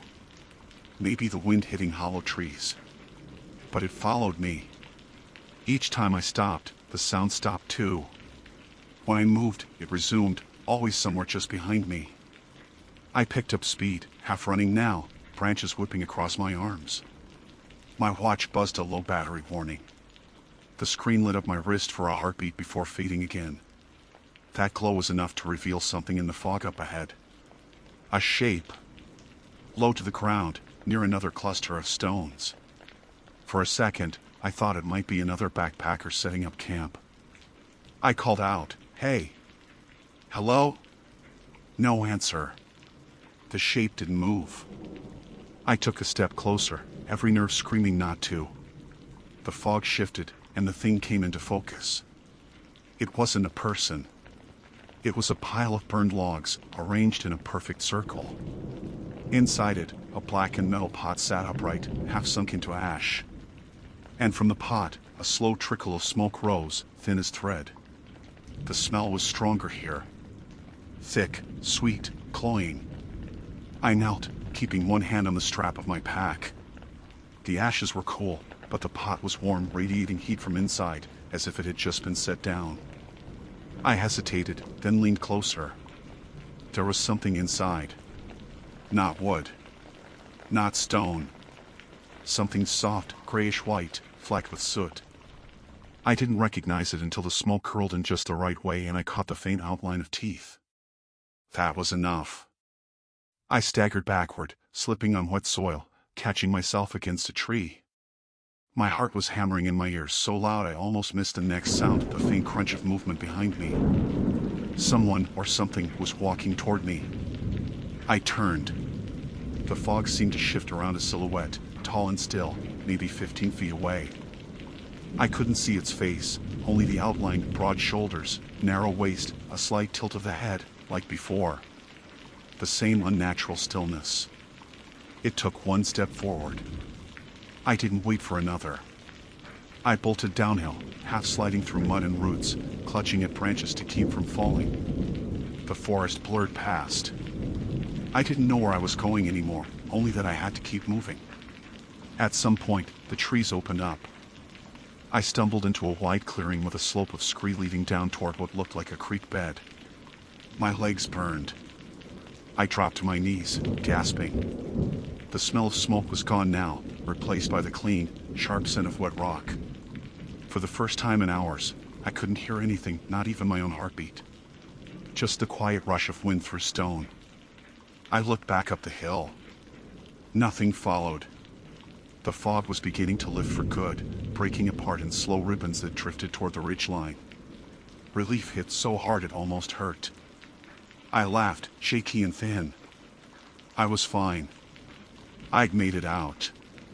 That was when I noticed the ashes. They were scattered in a faint line down the slope, as if someone had poured them while walking. I followed the trail with my eyes. It led directly to where I was kneeling. I shifted, brushing at the dirt with my hand, and found stones again. Perfectly round. Half buried, but unmistakable. I was kneeling inside another fire ring. My body went cold. I pushed myself up, heart pounding, backing away, but before I could move more than a few feet, the ground under me gave a faint hiss. Smoke began to seep through the soil. I scrambled backward, tripping over my own pack. The smoke thickened, curling upward, and for a second, just a second, I saw something flicker in it. A hand. Pale and thin, pressing upward from beneath the dirt. The fingers flexed once, slowly, then were gone. I ran. I didn't care about direction anymore. I just ran until the light turned the trees gold and the slope flattened into what looked like another section of the main trail. My body ached. My lungs burned. By the time I stopped, the sun was almost gone.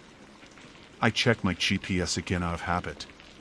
The battery was nearly dead, but the signal held long enough to flash a location, North Sauk Trailhead. For a moment, I almost cried from relief. I was back at the trailhead. Somehow, after hours of confusion, I'd looped all the way around. I stumbled down the last few switchbacks until I could see the parking area below, the faint glint of my car between the trees. My pack felt like it weighed 100 pounds, but I didn't stop until my hand was on the driver's side door. When I opened it, something clattered to the ground. A small, round stone, charred black on one side. It rolled in a slow circle before stopping at my boot. The air was still. The forest quiet. Then, from somewhere deep in the trees, came the sound again, 3 knocks, a pause, 3 more. The knocks echoed just long enough for me to know they weren't in my head. Each pause lingered too cleanly, too precise to be wind or branches. I stood frozen beside my car door, watching the fog drift low across the trailhead lot, soft and thin now, like breath on glass. The last light bled off the ridgeline. For the first time, I noticed the air smelled faintly of smoke again, fainter than before, but there. I dropped into the driver's seat and slammed the door. The motion felt clumsy, desperate. My hands trembled as I shoved the key into the ignition. The engine coughed, then caught. I pulled onto the gravel road fast, headlights cutting narrow tunnels through the mist. The trees closed in immediately, their shadows moving strangely as the beams passed. I kept glancing at the rearview mirror, half afraid I'd see that shape again, standing still at the edge of the lot. For the first few miles, I drove blind through switchbacks, the fog swallowing the world outside. The deeper I went, the worse the smell got, thick, clinging, like wet ash and something sweet decaying beneath it. I cracked the window, and the smell only grew stronger. My throat tightened. A faint glow flickered in the trees to my right. I turned instinctively, just enough to see a small, steady column of smoke rising among the trunks. I pressed harder on the gas, refusing to look again. The road curved sharply, then leveled into a narrow one-lane stretch. I focused on keeping the tires centered, counting the distance by feel. My phone was still in the cup holder, GPS screen gone dark. The battery must have died minutes ago, but when I picked it up, the display pulsed faintly once, just enough to show a single notification. New location saved, Cold Campfire, 1. I nearly dropped it.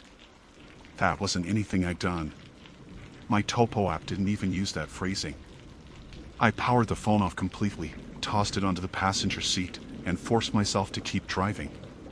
For a while, nothing happened. The forest receded behind me, and the air began to clear. I could almost believe it was over until the temperature inside the car started to climb. Slowly at first, then suffocatingly fast. The air vent exhaled heat like from a furnace.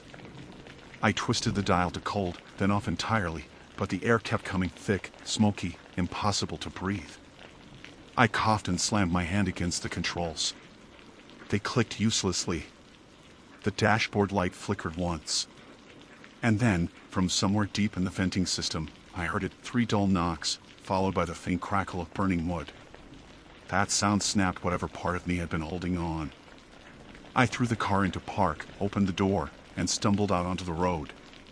The air outside was cold again, clean, but when I turned back, a thin line of smoke was curling out of the open driver's side window.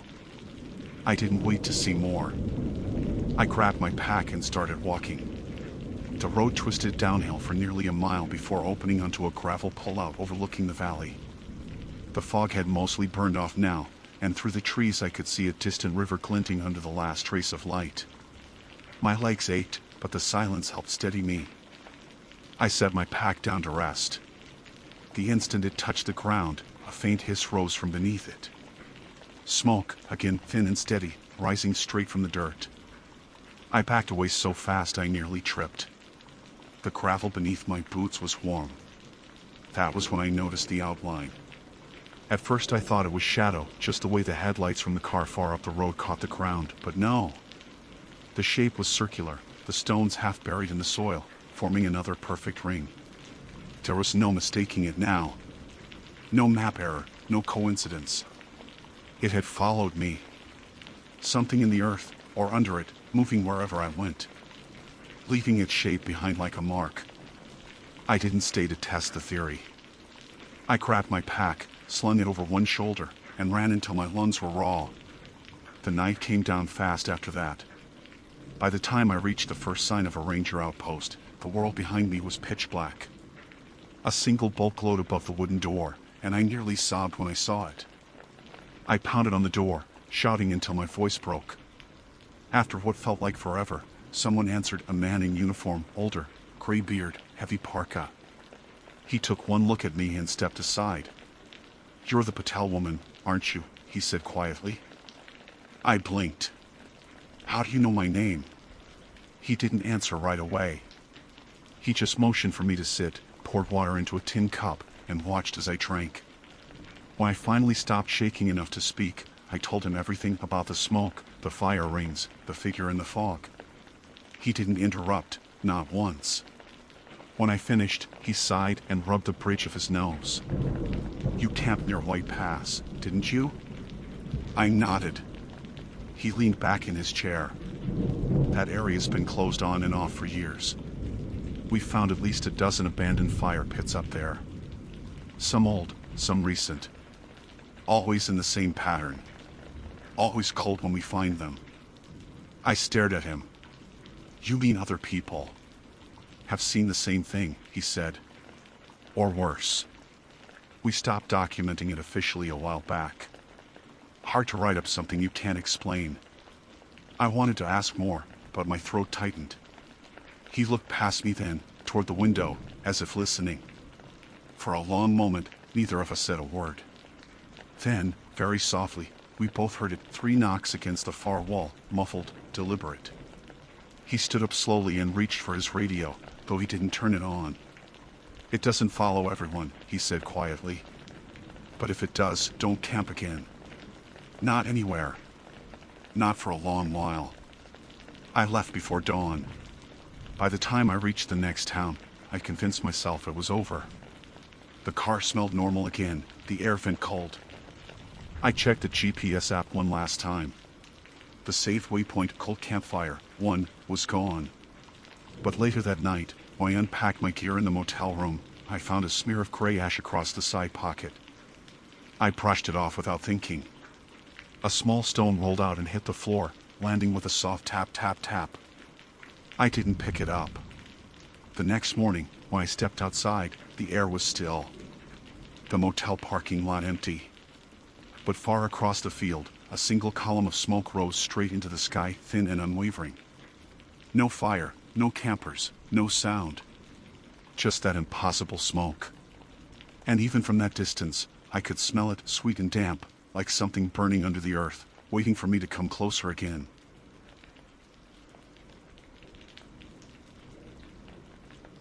My name is Adam Reese. I'm a thru hiker currently attempting the Pacific Crest Trail, solo, early season. I'm not new to backpacking, but I've never felt afraid in the wilderness until today. I started the morning around 6 a.m., breaking camp just below Silver Pass, California. The air was brittle with frost, and the light came down in thin, sharp beams through the lodge poles. My next stop was a small spring about 12 miles south, one I'd marked the night before.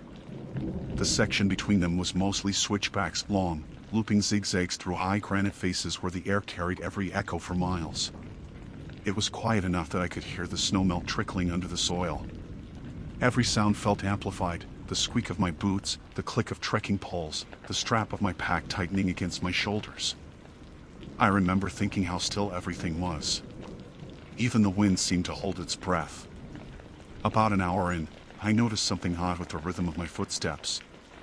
At first, I thought it was an echo common in the Sierras. I'd take a step, hear my heel strike the dirt, and then, half a second later, hear what sounded like another step. It was perfectly delayed, perfectly timed. But the thing was, it wasn't repeating my full pattern. If I took 5 steps, I'd hear 4 behind me. Always one short.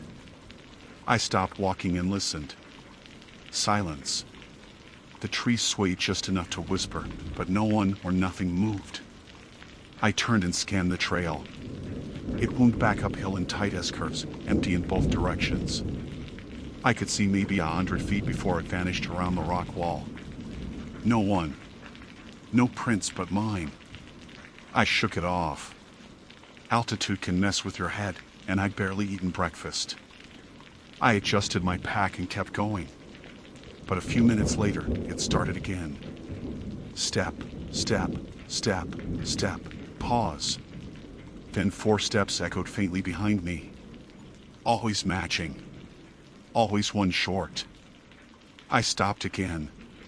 This time, the echo didn't stop. It took one more step after I froze. A single, crisp crunch in the dirt, exactly where I'd been standing seconds before. That sound carried through me like static. I turned so fast my pulse clattered on the rocks. Nothing. Just the empty bend of the switchback behind me, steep drop on one side, granite wall on the other. I waited. Nothing but the faint hum of the wind through the pines. I told myself it had to be a small rock slide, maybe an animal. The Sierras are full of marmots, deer, even the occasional bear. But as I started hiking again, I couldn't stop scanning over my shoulder. Around 10:30, I hit a patch of snow shading the trail. The prints there were clear, mine from a few minutes earlier, and something else. At first, I thought it was double impression from my own boots, maybe slipping. But the spacing was wrong. The second set ran almost parallel, just slightly behind mine.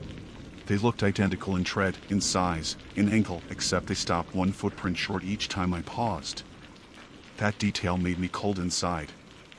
I crouched to study them, my gloves brushing loose ice from the edges. The soil around the final print was dry, like it had been pressed moments ago. I scanned the ridge above. Nothing.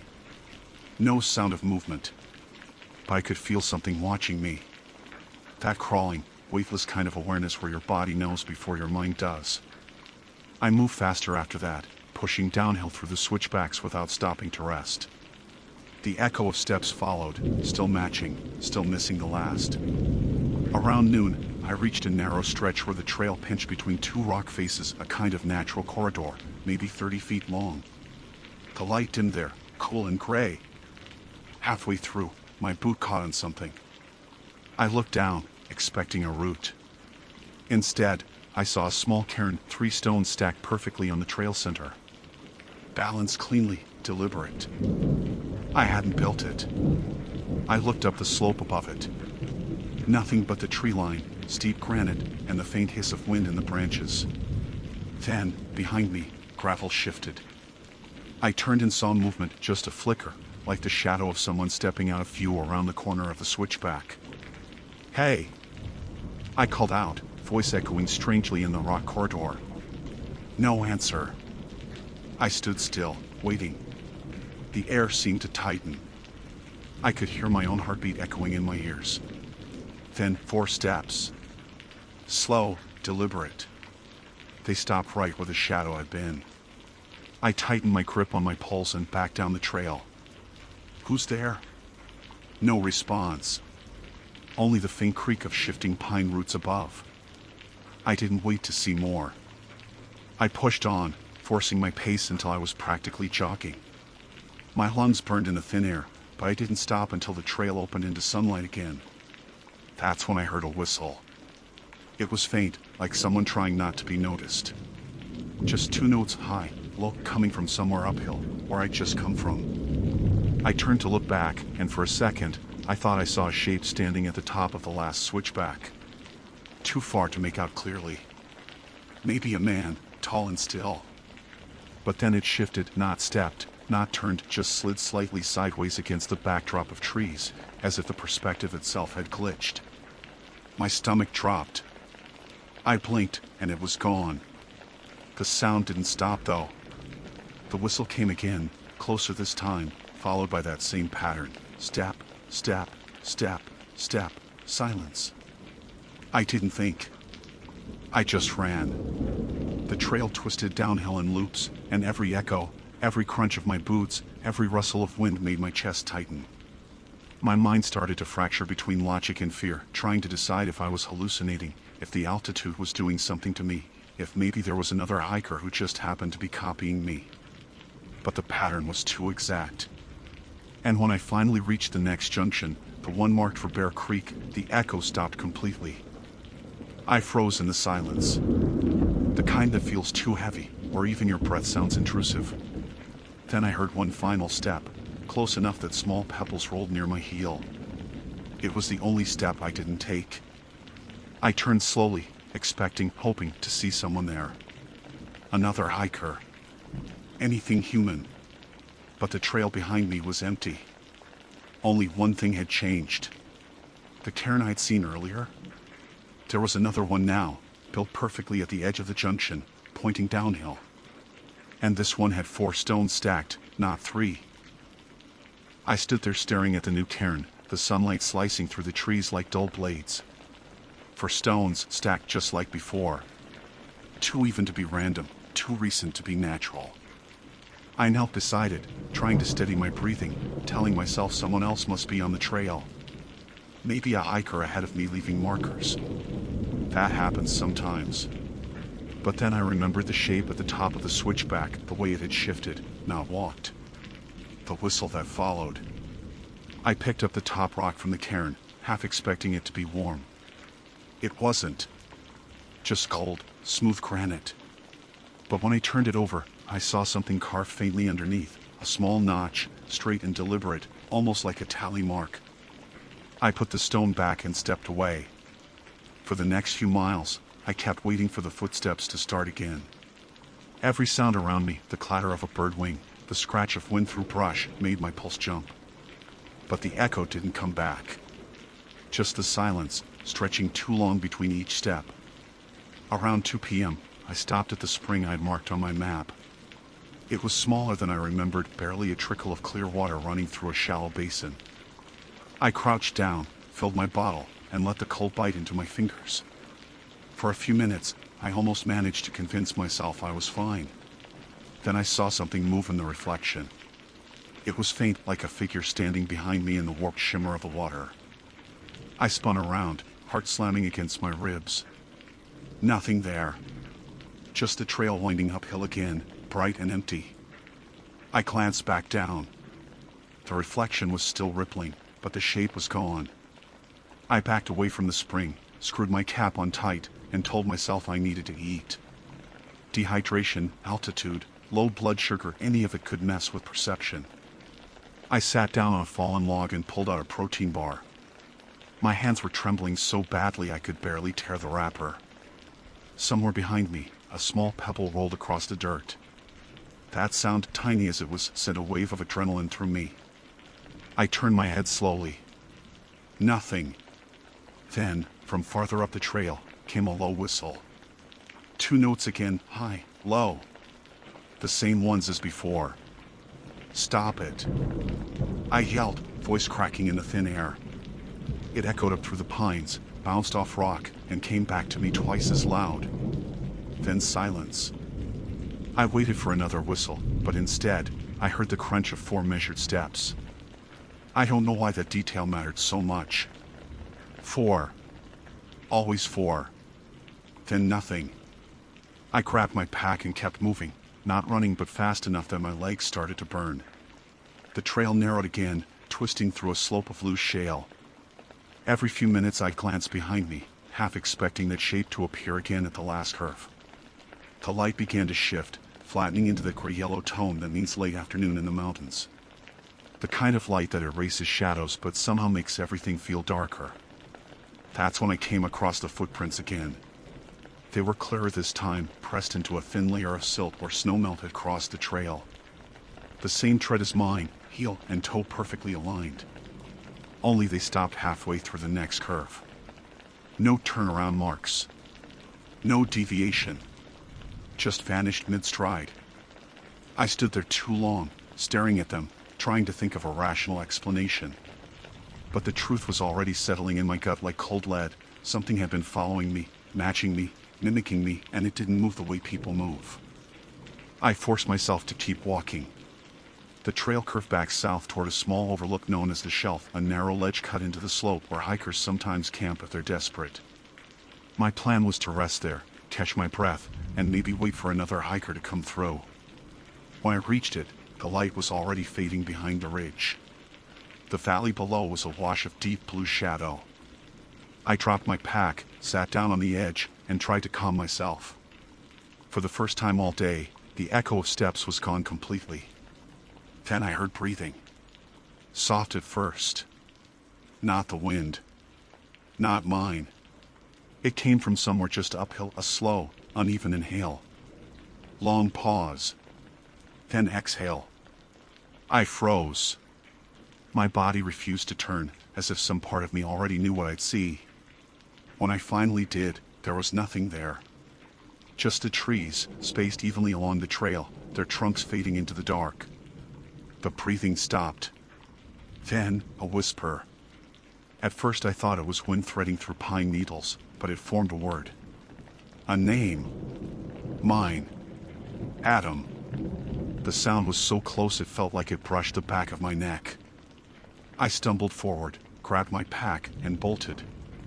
The sun dropped below the ridge as I moved, and the temperature fell fast. Within minutes, the trail was dim enough that I had to use my headlamp. The beam caught movement ahead, something pale crossing the path, low to the ground. It darted out a few before I could focus on it. I slowed, heart hammering. The light swept the brush, the trees, the stones. Nothing moved. Then I lowered the beam and froze. There were prints again, mine, leading forward, but fresh.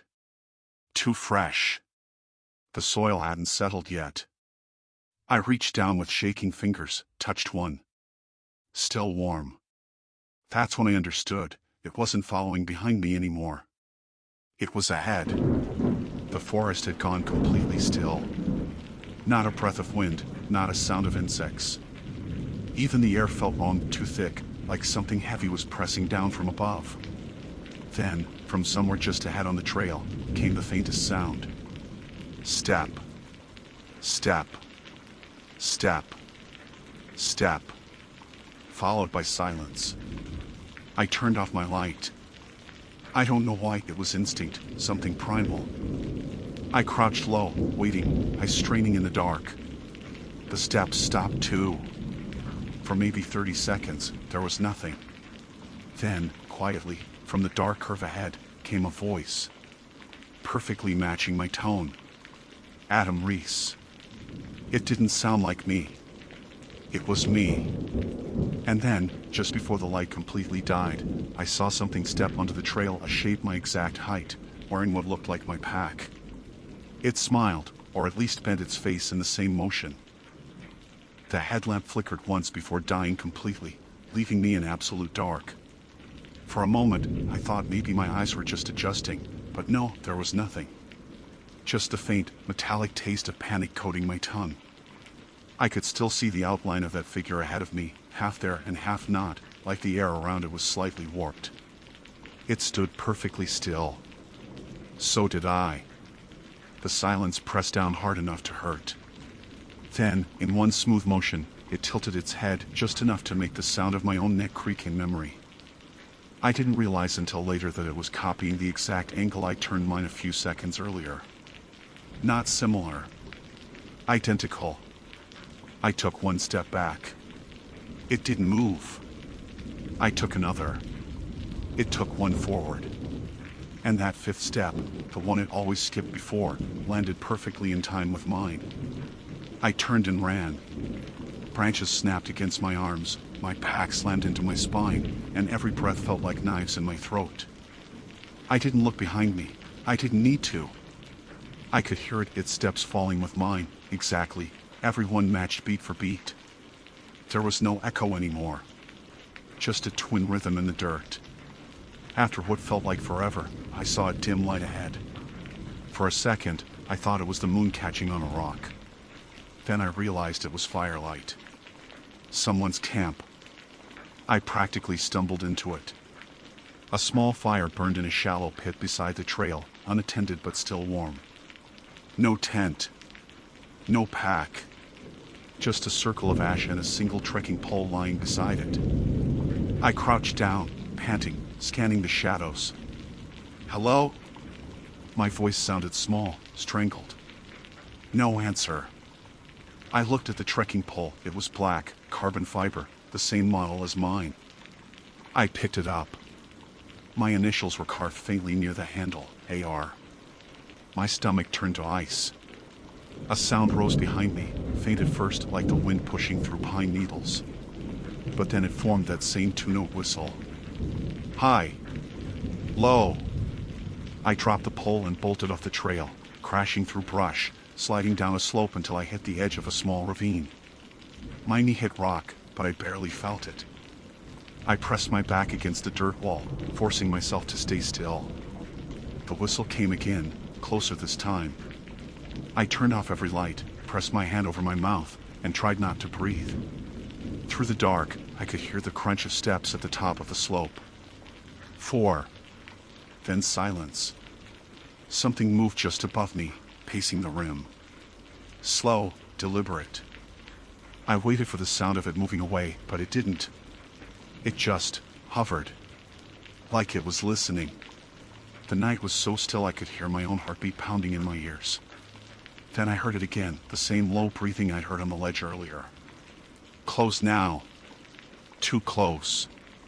When I finally dared to look up, there was a faint shape against the stars, leaning over the edge of the ravine. The face was almost mine. Almost. But the features were wrong in ways that didn't make sense, like it had remembered what I looked like from a distance but had to fill in the rest from memory. The proportions were slightly off, cheekbones too sharp, eyes too wide, mouth stretched just a little too far when it smiled. Adam, it said in my voice. Then it repeated itself, perfectly matching the panic that had just leaked out of me seconds before. Adam, run. It laughed, a sound that wasn't laughter at all, more like air wheezing through an empty space. I scrambled sideways along the ravine wall until I found a narrow slope of loose dirt and dragged myself up it, half crawling, half clawing. My gloves ripped open. I didn't care. I hit the trail again and ran downhill, blind.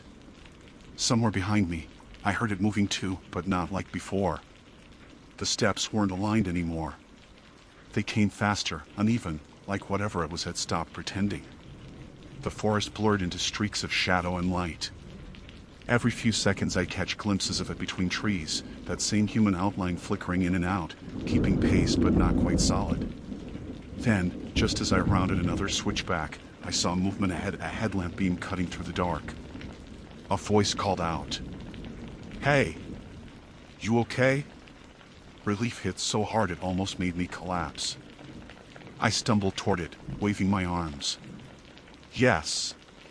Thank God, please. There's someone." The figure jogged closer, light bouncing wildly. Then the beam caught their face. It was me. My voice. My jacket. My pack. The light hit my eyes, and for a split second, I could see myself staring back, expression blank, mouth slightly open like a mirror that had learned to breathe. We both stopped. Neither of us spoke. The other Adam tilted his head, that same off-angle movement again, then raised one hand and pressed his index finger slowly to his lips. A gesture to be quiet. Behind me, on the upper switchback, something crashed through the trees. Heavy. Violent. The other Adam's eyes flicked toward the sound, then back at me. For one impossible second, I thought I saw fear on its face, not mine, not imitation. Fear. Then it turned and ran into the dark, headlamp flicking out instantly. I didn't think. I followed. Branches whipped across my face as we tore through the undergrowth, the two of us, me and whatever the thing was, running side by side through the trees. I could barely tell who was leading anymore. Then, ahead, the forest opened suddenly into a clearing. Moonlight spilled over granite boulders and a patch of snow that glittered like glass. The figure stopped at the center, breathing hard, looking back at me. For the first time, it didn't move like me. It looked human. Scared. And then something else stepped into the clearing behind it. I didn't see its face. Just the outline, taller, broader, its body slightly off balance, like each joint was bending the wrong direction. The air around it shimmered faintly, distorting everything. The other Adam turned toward it, mouth opening like he was about to scream. But no sound came out. I watched as the larger shape reached forward and pressed one long hand to his shoulder. Then both of them began to flicker like bad reception before they folded into each other. The clearing went silent again. The snow where they'd stood hadn't melted.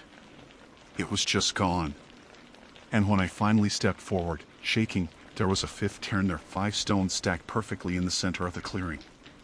The top one had 2 notches carved into it. The clearing was so still that the sound of my breath seemed intrusive. The 5 stones stood in the moonlight, impossibly neat, balanced as if gravity had forgotten to apply here. I crouched down, staring at the 2 notches on the top stone. 2 clean, deliberate cuts. I ran my thumb over them and felt a reach of warmth where there should have been cold granite. For a moment, I thought about knocking the cairn over, just kicking it apart like a child throwing a tantrum, but some instinct told me not to touch it again. Not here. Not after what I'd seen. I forced myself to step back. The forest around the clearing seemed to press inward, like the trees themselves were leaning closer, listening. I turned and followed the trail down. My legs felt heavy, almost disconnected. Every step I took, I expected to hear the matching rhythm again, those perfect 4 steps, but the woods had gone utterly silent. Half a mile down, I reached another switchback. The moonlight barely reached this part, the corners of the trail bled into total darkness. I clicked my headlamp back on. It flickered twice before steadying. The beam caught something on the ground. Footprints. Mine again. Same tread, same spacing. But this time, the pattern reversed, headed uphill, toward the clearing I just left. I felt my stomach twist. I hadn't turned around. I hadn't gone back. Yet here they were, leading in the opposite direction, pressed deep into the soil like I just passed that way minutes ago. I bent closer. The dirt around the prints was still shifting slightly, like they'd just been made. That was when I noticed the smell. Not rot. Not animal. It was metallic ozone and iron, sharp enough to sting my nose. The kind of scent that comes right after lightning hits too close. The air grew heavier, pressing against my ears, and a faint vibration trembled through the ground. I straightened up, scanning the trees. And then, somewhere behind me, the whistle came again. High. Low. Except this time, there was another one layered beneath it, same pitch, same rhythm, delayed by a fraction of a second. Like two people whistling in unison, almost perfectly matched. I didn't move. Couldn't. My pulse hammered so loud I could barely hear. Then, from the darkness beyond the bend, something began walking toward me. Slow, deliberate steps. Not hurried. Not cautious. Just patient. I backed up, my light trembling across the trees. A figure began to take shape at the edge of the beam, tall, thin, its movements slightly out of sync with the sound of its own steps. As it got closer, I realized there wasn't just one shadow moving. There were two. The second followed half a step behind, mirroring the first in perfect rhythm, but not quite touching it. They stopped just at the edge of my light. I couldn't see faces, only the outline of two bodies, shoulders squared, heads tilted in unison. Adam, one of them said. Then, the other repeated it. Adam. The voices were mine. Layered, echoing, hollow in a way that no echo should be. I took a step backward, almost tripping over a root. What do you want? Neither answered. Then both of them took 4 steps forward, exactly 4, and stopped again. The air shimmered between us, distorting like heat off asphalt. The headlamp flickered wildly, and for a second, I saw their faces. Both were mine. Except one looked older, lines deeper, eyes darker, and the other looked wrong, stretched thin, like skin pulled too tight over bone. Their mouths opened at the same time, and they both whispered the same words. You shouldn't have looked back. I turned and ran. I don't even remember deciding to. My body just did it. The trail blurred beneath me. My lungs screamed. My headlamp flicked and dimmed until all I could see were flashes of ground, trees, my own boots pounding forward. Behind me, 2 sets of footsteps followed. Perfectly timed. Perfectly aligned. Every hair on my neck stood on end. I didn't dare stop. Finally, the trail broke open into a small clearing with a wooden signpost, one of the old route markers used on this section decades ago. Barely legible, but enough to tell me I'd reached the old detour junction. I collapsed against the post, gasping. My vision tumbled. The moon had vanished behind the ridge, and the forest was nothing but a silhouette. Then, from the darkness above the trail, I saw light, 2 headlamps, side by side, coming down fast. I wanted to call out, to wave, to beg for help. But something inside me, some cold, wordless instinct, stopped me. Because those lights weren't moving like people. They didn't bounce with each step. They glided, smooth and unbroken. I shut off my own light and sank to the ground, pressing myself into the dirt. The 2 beams drew closer until they illuminated the signpost. I could see their outlines now, clearer than before, both figures identical in height, stride, even the way their arms swung. They stopped where I'd been standing seconds earlier. One turned its head slowly, scanning the tree line. The other tilted its chin upward, as if scenting the air. Then both of them whispered together, in perfect unison, he's still here. Something in the way they said it made my chest seize. I didn't move. Didn't breathe. I just lay there, counting the seconds. Eventually, one of them knelt by the ground, pressing a hand to the soil. I heard the faint crunch of gravel, then a strange, dry sound like 2 stones grinding together. The cairn. They were building another one. When they finally straightened, they turned toward the switchback I'd just come from and walked uphill, perfectly synchronized again. I waited until the sound of their steps faded completely before I dared move. When I finally stood, I looked at the spot where they'd been crouched. There was a new cairn there. 6 stones now. The top one was smooth except for 3 notches cut clean into its surface. I didn't wait to see what it meant. I hiked through the night until the horizon turned gray and the air began to warm. When I finally reached the highway crossing the next morning, I collapsed by the asphalt and waited until a ranger truck stopped to help me. They asked where my partner was. I told them I didn't have one. They looked at each other. One of them said another hiker had passed through just before dawn, a man matching my description exactly, carrying identical gear, saying his name was Adam Reese. When they checked the trail later that day, they found 6 small cairns spaced evenly along the switchbacks. Each had one more notch than the last. The last stone had 4. And the tracks beside it. They stopped one step before the end.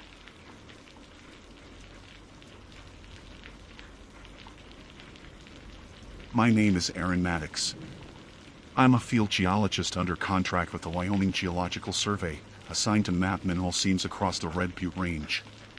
Most of the time, it's solitary work, long drives, dry air, rock cores, and silence. That particular day began like any other, somewhere east of the Wind River Basin, where the land turns to a maze of canyons and dead riverbeds. Locals call one of them Whisper Gulch. It's not officially labeled on any geological chart, but I'd heard the name enough times at gas stations and diners to know people meant something by it. The entrance to the gulch was narrow, shadowed by 2 tall columns of sandstone that leaned inward like gateposts. It was late morning when I parked the truck near the rim, checked my instruments, and loaded my pack. The air smelled like gypsum and sunburnt sage. Not a single sound except the wind tracing the cliff walls. My assignment was to log the stratigraphy of the inner canyon, collecting thin samples from the red and yellow layers that flanked the dry creek. The site hadn't been surveyed in over 30 years, which meant I had the freedom to explore and note anything new. I took the descent slowly, using the rope and footholds carved by rain erosion. The deeper I went, the quieter it became. There's a kind of silence you get in open country, a vast, easy quiet. Then there's the silence that happens when sound feels swallowed. Down in Whisper Gulch, even my bootsteps seemed absorbed by the rock. When I paused to breathe, I realized I couldn't hear the wind anymore. Around midday, I found a dry alcove in the canyon wall and decided to take lunch there. The sun barely reached the bottom, turning everything a soft rust red. I ate a protein bar, checked my notes, and recorded a few voice memos about the layer orientation, standard stuff. Then I heard something faint, like the shifting of pebbles, but when I looked up, nothing moved. It wasn't the normal echo of a falling rock. It had rhythm. Soft. A scrape, a roll, then stillness. I called out, "Hello," expecting maybe an animal, a bighorn sheep or marmot. The sound stopped immediately. I told myself it was just loose debris adjusting to the afternoon heat. Rock expands and contracts out here, especially sandstone. Nothing supernatural about that. Still, I felt uneasy, so I packed up and started deeper into the gulch to finish my sampling before dark. About a mile in, the canyon split into 2 forks. The left one narrowed fast, like a crack, but the right opened into a small basin filled with tumbleweeds and long-dried mud. My GPS showed that this basin ended at a sheer wall, so I took the right path, thinking it would make for easy logging before heading back. There, at the far end of the basin, I saw something that didn't fit the terrain, a ring of smooth stones, perfectly arranged in a circle maybe 8 feet across. Each stone was about the size of a fist, pale against the darker soil. I assumed some earlier survey team had built it, maybe as a marker, though I didn't see any flags or equipment nearby. I photographed it, marked the coordinates, and moved on. By late afternoon, the light began to shift cold. Shadows crawled across the canyon floor. I was about to start my climb back up when my radio crackled to life, even though I hadn't touched it since morning. Rin. Maddox. Static.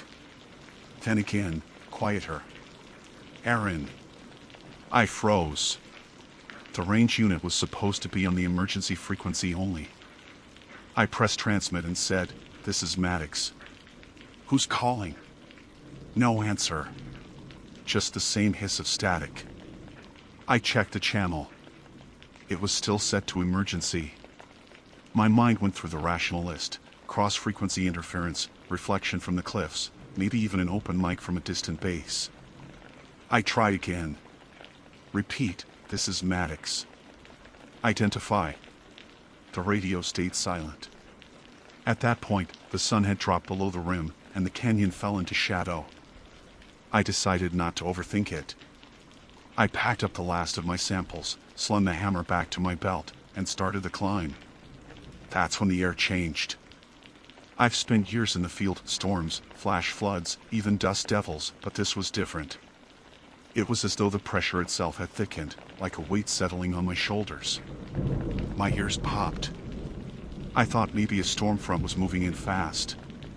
But the sky above was perfectly clear, pale blue fading toward dusk. Halfway up, the sound began. At first, I thought it was the wind rising through the canyon. But there wasn't any wind. Then I realized it wasn't random noise, it was deliberate. Faint, almost indistinct, but unmistakably human in pattern. A whisper. My name. Aaron. It came from below, tearing upward along the rock face. I froze, one hand gripping the rope, the other on the ledge. The word repeated, softer the second time, like it was being drawn out of the stone itself. Aaron. I shouted down, "Who's there?" My voice hit the canyon walls and died fast. No echo. No one answered. I waited, heart hammering, straining to listen. There was a low scraping, like dry sand shifting. Then nothing. I climbed faster, pulling myself up hand over hand, until I reached the rim. My truck sat just where I'd left it, sunlight glinting off the windshield. Everything looked normal. The world above was calm again, crickets starting up, distant wind through sagebrush, the faint rattle of insects in the grass. I stood there for a long time, staring back at the narrow mouth of the gulch, trying to convince myself that what I'd heard was some quirk of acoustics. Before leaving, I checked the radio once more. The battery indicator had drained halfway, even though it had been full that morning. I turned it off and shoved it into the glove compartment. The drive back to camp took about 40 minutes, the sky turning purple over the ridges. By the time I reached my tent, the first stars were out. I cooked a small dinner on the propane stove and tried to write up the day's notes. Every time I started to type Whisper Gulch, I hesitated. The sound still played in my head, that strange half-voice rising through the canyon walls. I told myself tomorrow I'd return and finish what I started. Record a clean sample. Confirm the acoustic behavior, maybe note any wind patterns that could cause that resonance. But deep down, I knew it wasn't wind. The rocks hadn't just echoed. They had called me by name. I didn't sleep much that night. Every time the wind brushed the tent, it sounded like someone shifting outside, pacing the gravel. Around 3 a.m., I thought I heard a whisper again, just the faintest sound of my name, drawn thin through fabric. I unzipped the flap and shone my headlamp around, catching only pale sage and the silver outline of my truck. The silence afterward was absolute. At dawn, I told myself to stop letting imagination get ahead of evidence. I'd dealt with stranger acoustic quirks before. Once, near the Bighorns, I found a hollow formation that echoed every sound at a 5-second delay. Another time, a fault line hummed when wind passed over it at just the right speed. If Whisper Gulch had a similar geologic quirk, I could prove it. Record it. Map the resonance. So I went back. By mid-morning, I was descending into the canyon again, this time carrying my parabolic mic and a vibration sensor kit. The air was cool and still. The same narrow walls, the same quiet that felt too heavy for an open sky. When I reached the floor, I paused, waiting for my ears to adjust. No birds. No bugs. Even the crunch of my boots died instantly after each step. I started at the alcove where I'd eaten lunch yesterday, double-checking my field notes.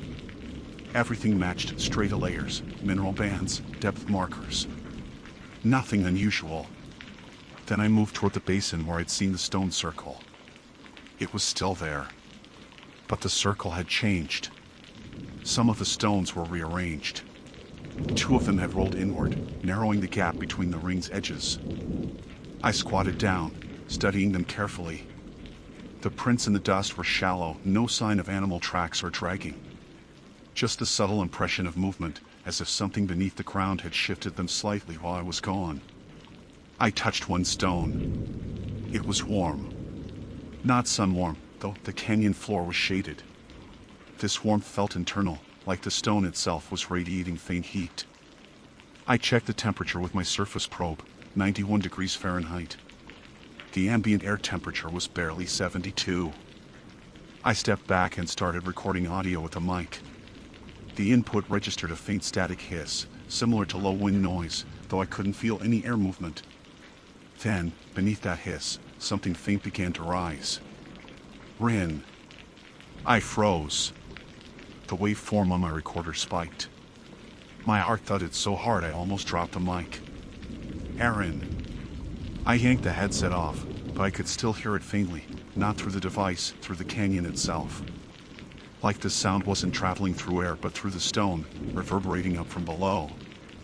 I backed up slowly, keeping the recorder running, eyes fixed on that circle of stones. The whisper came again, softer now, drawn out and rasping. Maddox. That's when I turned and ran. Not a professional move, not a measured retreat, just pure instinct. I sprinted back up the slope toward the main gulch, one hand scraping the wall for balance. My boots slipped on loose gravel. A rock broke free and tumbled into the shadows below, striking stone again and again. I didn't stop until I reached the halfway ledge. I looked back once. The basin below had gone perfectly still again. No movement. But the warmth of that place seemed to rise even from this distance, like heat from an unseen vent. By the time I reached the rim, I was drenched in sweat and short of breath. I sat in the truck for a long while, engine off, door open, staring at the canyon. Every instinct told me to drive away, report the findings later as unverified acoustic interference. But science doesn't stop at fear. That's what I kept repeating. So, once my pulse calmed, I replayed the recorder. The audio started clean. Footsteps, dust crunch, ambient hum. Then, faintly, that same whispering tone appeared. My name, repeated 3 times, first soft, then clearer, then distorted like it came from multiple directions at once. When I boosted the spectrogram, I saw the pattern wasn't random. There was structure in the waveform, a rhythm that almost mimicked speech but didn't fully align with normal human modulation. The sound wasn't just bouncing around. It was generating from within the rock itself. That realization stuck with me all afternoon. I sat there in the cab, going through every rational possibility, groundwater resonance, wind harmonics, seismic microtremors, but nothing explained how it knew my name. Around 5, I finally decided to log one more observation before dusk. I'd set the recorder on a timer inside the gulch overnight, leave it sealed, and analyze the data in the morning.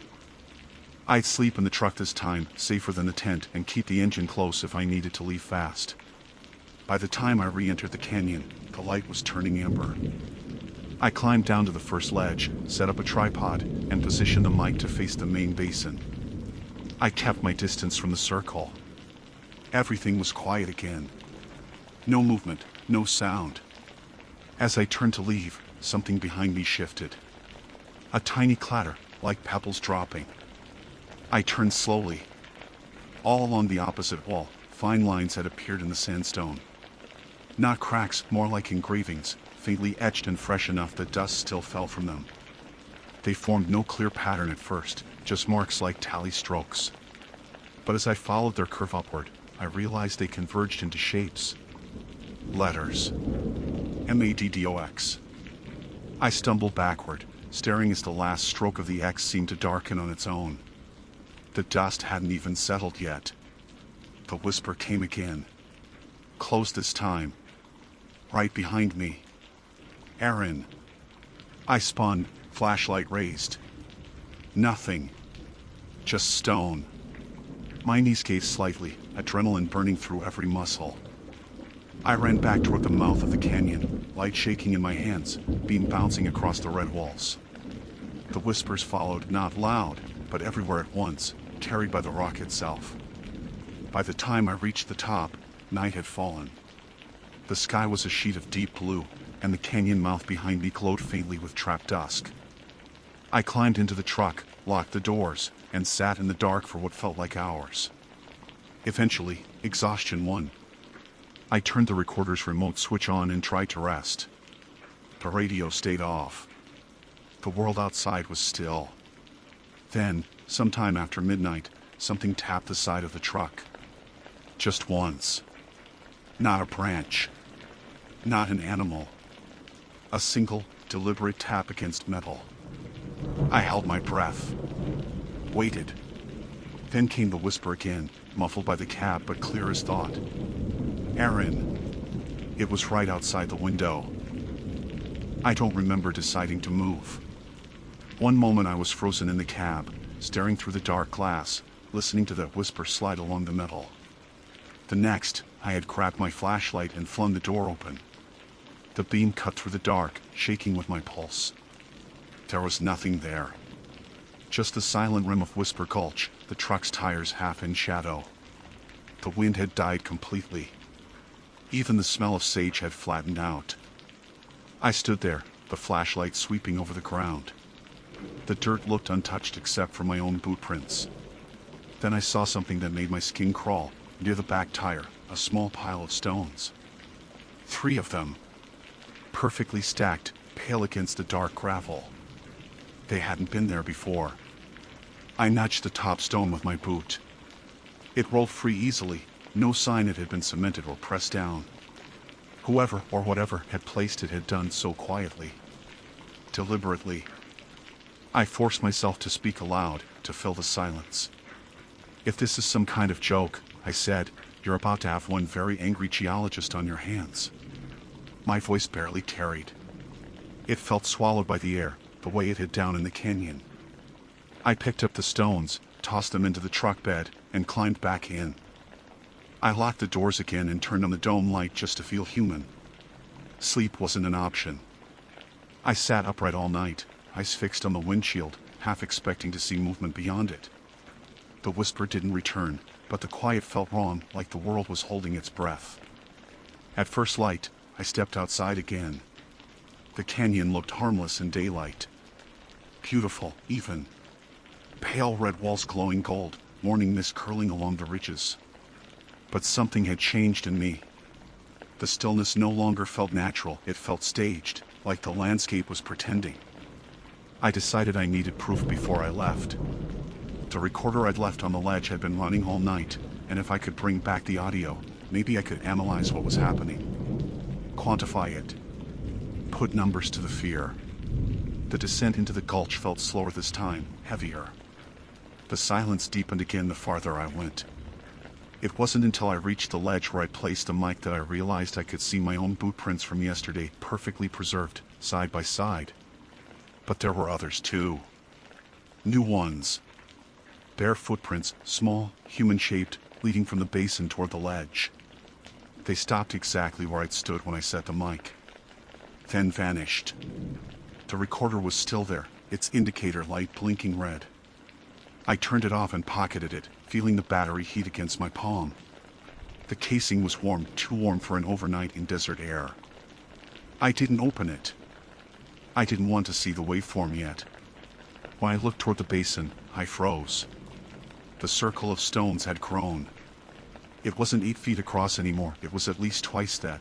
The outer ring expanded, new stones perfectly matched in color and shape. The surface of the soil inside the ring had darkened, as though wet. And there, at the very center, something had been etched into the ground. Letters again. My first name. The marks looked like they'd been carved by fingertips. The dust around them was disturbed, but there were no footprints leading in or out. I wanted to run. I should have run. But I couldn't. My body locked, mind looping between awe and terror. The rational part of me fought to assemble facts, ground subsidence, vibration anomalies, pranksters, local legends. But none of that explained how the canyon knew me. A low tremor rolled through the rock beneath my feet. Not an earthquake, just a pulse, like something exhaled below the surface. I crouched instinctively, one hand bracing against the ground. The warmth returned, faint but growing, radiating up from below the stone ring. And then the whisper came again. Not faint this time. Not distant. It came from everywhere. From the canyon walls, from the ground, from the air right beside my ear. Aaron. The sound stretched, layered, multiplied, different tones overlapping like dozens of voices trying to say the same thing. My vision blurred at the edges. I stumbled backward, hand shaking, dropped the recorder without realizing it. Aaron, come. The syllables warped, bending around the canyon. I clamped my hands over my ears but still heard it, not with hearing but inside my skull, vibrating bone and thought. Something was rising beneath the circle. The soil trembled, faint dust lifting from the ground like smoke. Then, just as suddenly, everything stopped. The silence that followed was worse than the whisper. When I dared to move again, I grabbed the recorder and backed away from the basin, never taking my eyes off it. The soil inside the ring looked undisturbed again. My name was gone. I climbed out as fast as I could, legs shaking. When I reached the rim, I kept walking until the canyon was just a thin red gash in the distance. Only then did I allow myself to breathe. I told myself I'd leave. Drive straight back to Lander, turn in the report, never come here again. But the scientist in me couldn't resist one last step. I had to hear the recording. At the truck, I connected the device to my laptop. The file was long, over 6 hours of continuous sound. The first 2 hours were blank ambient noise. Then, faintly, something began. A scraping. Then a whisper. I turned the volume up. The voice was clearer than before, layered, human, rhythmic. The waveform climbed as if someone were leaning closer to the mic. Aaron. I felt the blood drain from my face. The voice wasn't alone. Another one overlapped, deeper, slower. Then another. They weren't just saying my name anymore, they were repeating fragments of my own notes from the day before. My voice, mirrored and warped. Fault line runs east to west. Layer shifted 2 meters. Aaron Maddox reporting. Each line came distorted, descending in pitch like stone grinding against stone. And then came a final line, not mine. Stay. The word echoed 5 times before cutting off abruptly. My laptop froze on playback. I sat there staring at the screen, the hum of the engine filling the silence. I don't remember turning it off or starting to drive. The next clear thing I remember was the road stretching ahead, the canyon shrinking in my rearview mirror. The sky above looked ordinary again. But no matter how far I went, I could still feel the vibration beneath my hands on the steering wheel, faint, pulsing in rhythm. When I stopped for gas an hour later, the pump speaker crackled with static as soon as I stepped out. Then a whisper threaded through it. Aaron. I dropped the nozzle. The sound faded instantly. The cashier looked up, confused, asking if something was wrong. I just shook my head. But even as I drove away, I could swear I heard the stones shifting in my truck bed, faintly knocking together like teeth. By the time I reached the nearest motel in Riverton, I was running on fumes and adrenaline. I parked beneath the yellow sign, checked in without looking the clerk in the eye, and took the first room that didn't face the street. The blinds were drawn tight before I even turned the lights on. I sat on the edge of the bed, laptop still open, recorder in my lap. I'd replayed that audio a dozen times during the drive, hoping maybe fatigue or interference had twisted it, but no, it was my voice, layered beneath others, whispering words I didn't remember saying. That last word, stay, hit something deep inside me, like a command I had already obeyed without realizing it. I told myself I'd back up the files, send them to the survey office, and be done. File the report, delete everything, move on. But my hand shook when I reached for the power button. The laptop fan whirred once, then cut out. The screen went black. I tried rebooting. Nothing. The recorder wouldn't turn on either. Both batteries had drained completely. I checked the spare set, full.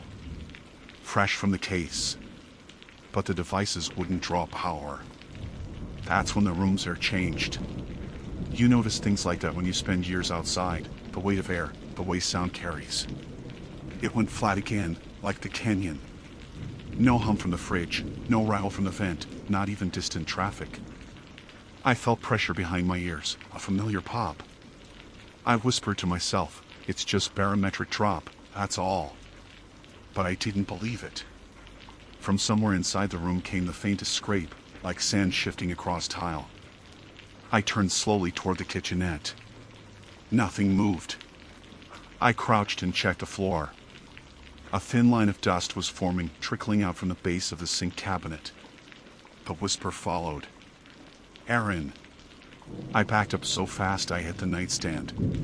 The lamp flickered, then dimmed. I pulled the plug, heart hammering. The sound came again, closer this time, right at my ear. Stay. I bolted for the door. The hallway was empty, humming with fluorescent light. I didn't stop to grab my bag. I drove. Didn't even check out. Just drove east, past midnight, until the desert gave way to the first faint outlines of forest near Casper. The world outside looked normal again, stars bright, road endless. The truck's dashboard glowed steady, but I could still hear it beneath the hum of the tires, a low resonance rising through the steering column. At one point I rolled down the window, hoping wind and noise would drown it. The whisper blended with the rush of air instead, threading through it, calling my name over and over like it was part of the wind now. When dawn came, I pulled into a rest area, exhausted. The place was empty except for a single RV parked at the far end. I splashed water on my face in the restroom sink, stared at the pale-eyed reflection that barely looked like me, and tried to breathe. I told myself I'd make it to Cheyenne, check in with the survey office there, hand over the samples, and forget Whisper Gulch existed. The rational thing. The only thing. But when I returned to the truck, the driver's seat was covered in red dust. Not ordinary dust, fine, rust-colored grains like the sandstone layers I'd sampled in the canyon. My boots were clean. My clothes too. I hadn't seen that color since the gulch. I brushed it off with a towel, refusing to think. Started the engine. The radio turned itself on. At first it was static, the same sharp hiss from the canyon recorder. Then, beneath it, faint voices began to rise. My voice, again, spliced and bent. Sample recorded, bass information stable. Then others, overlapping, whispering faster until they blurred into one continuous sound. Stay, stay, stay. I hit the power button, then yanked the fuse from the panel. The truck went silent again. But the silence was worse. It carried weight. I kept driving anyway. Cheyenne, I thought. Civilization. People. Maybe once I got far enough east, the thing, whatever it was, would lose hold. Maybe it was geological. Magnetic. Something local. But when I passed the city limit sign 2 hours later, my GPS blinked out. The map froze, the little triangle stuck just west of Riverton, back where I'd started. I looked up. The landscape outside the window wasn't flat grassland anymore. It was red stone. The same ridges, the same narrow mouths. Whisper Gulch. I slammed the brakes, heart in my throat. The truck skidded sideways, gravel spitting. I jumped out. I was parked at the rim again. Same truck marks in the dirt. Same windless air. The canyon yawned below, waiting. I turned back toward the road, but there was no road. Just open desert fading into heat shimmer. The horizon was gone. The whisper rose, steady, patient. Aaron. I stumbled backward, shaking my head, whispering no, no, no, like that might undo it. But the sound grew louder, not a single voice now, but many, hundreds maybe, all blending together until it became almost a tone. The rock beneath my boots trembled. I looked down at the edge of the rim. Faint lines had begun etching themselves across the surface, those same letters. My name, curling in new patterns, over and over. The air thickened. Every sound stretched thin, elastic. And then, from somewhere below, a single voice broke through the chorus. Calm. Familiar. Aaron. You came back. I knew that voice. It was mine. I staggered toward the truck, fumbled for the door handle. The ignition was still on. The dashboard clock blinked the same minute over and over. 4:18. Something moved at the canyon floor. A figure, small and distant, walking the line between the shadowed walls. It wore my jacket. My gait. My movements, exactly. My mouth went dry. I whispered, "That's not me." But the figure raised its head as if it had heard, and smiled. I didn't wait. I drove. Tires spitting dust, engine roaring until the rim fell behind me. I didn't care where I went as long as it was away. The last thing I saw in the mirror was the canyon mouth closing with distance narrowing, darkening, until it became a single thin line. That was 3 days ago. I've driven nearly 1,000 miles since, but the dust won't leave. It collects on the dashboard every morning, that same red grit from the gulch. My GPS still doesn't update. Every time I check, it says I'm parked at the same coordinates inside the canyon. And sometimes, when the truck idles just right, I can hear the rocks humming through the chassis, whispering my name in the rhythm of the road. I told myself I wouldn't go back. I mean that. But the longer I drive, the clearer the voices get. They're not calling me from behind anymore. They're ahead of me now, waiting.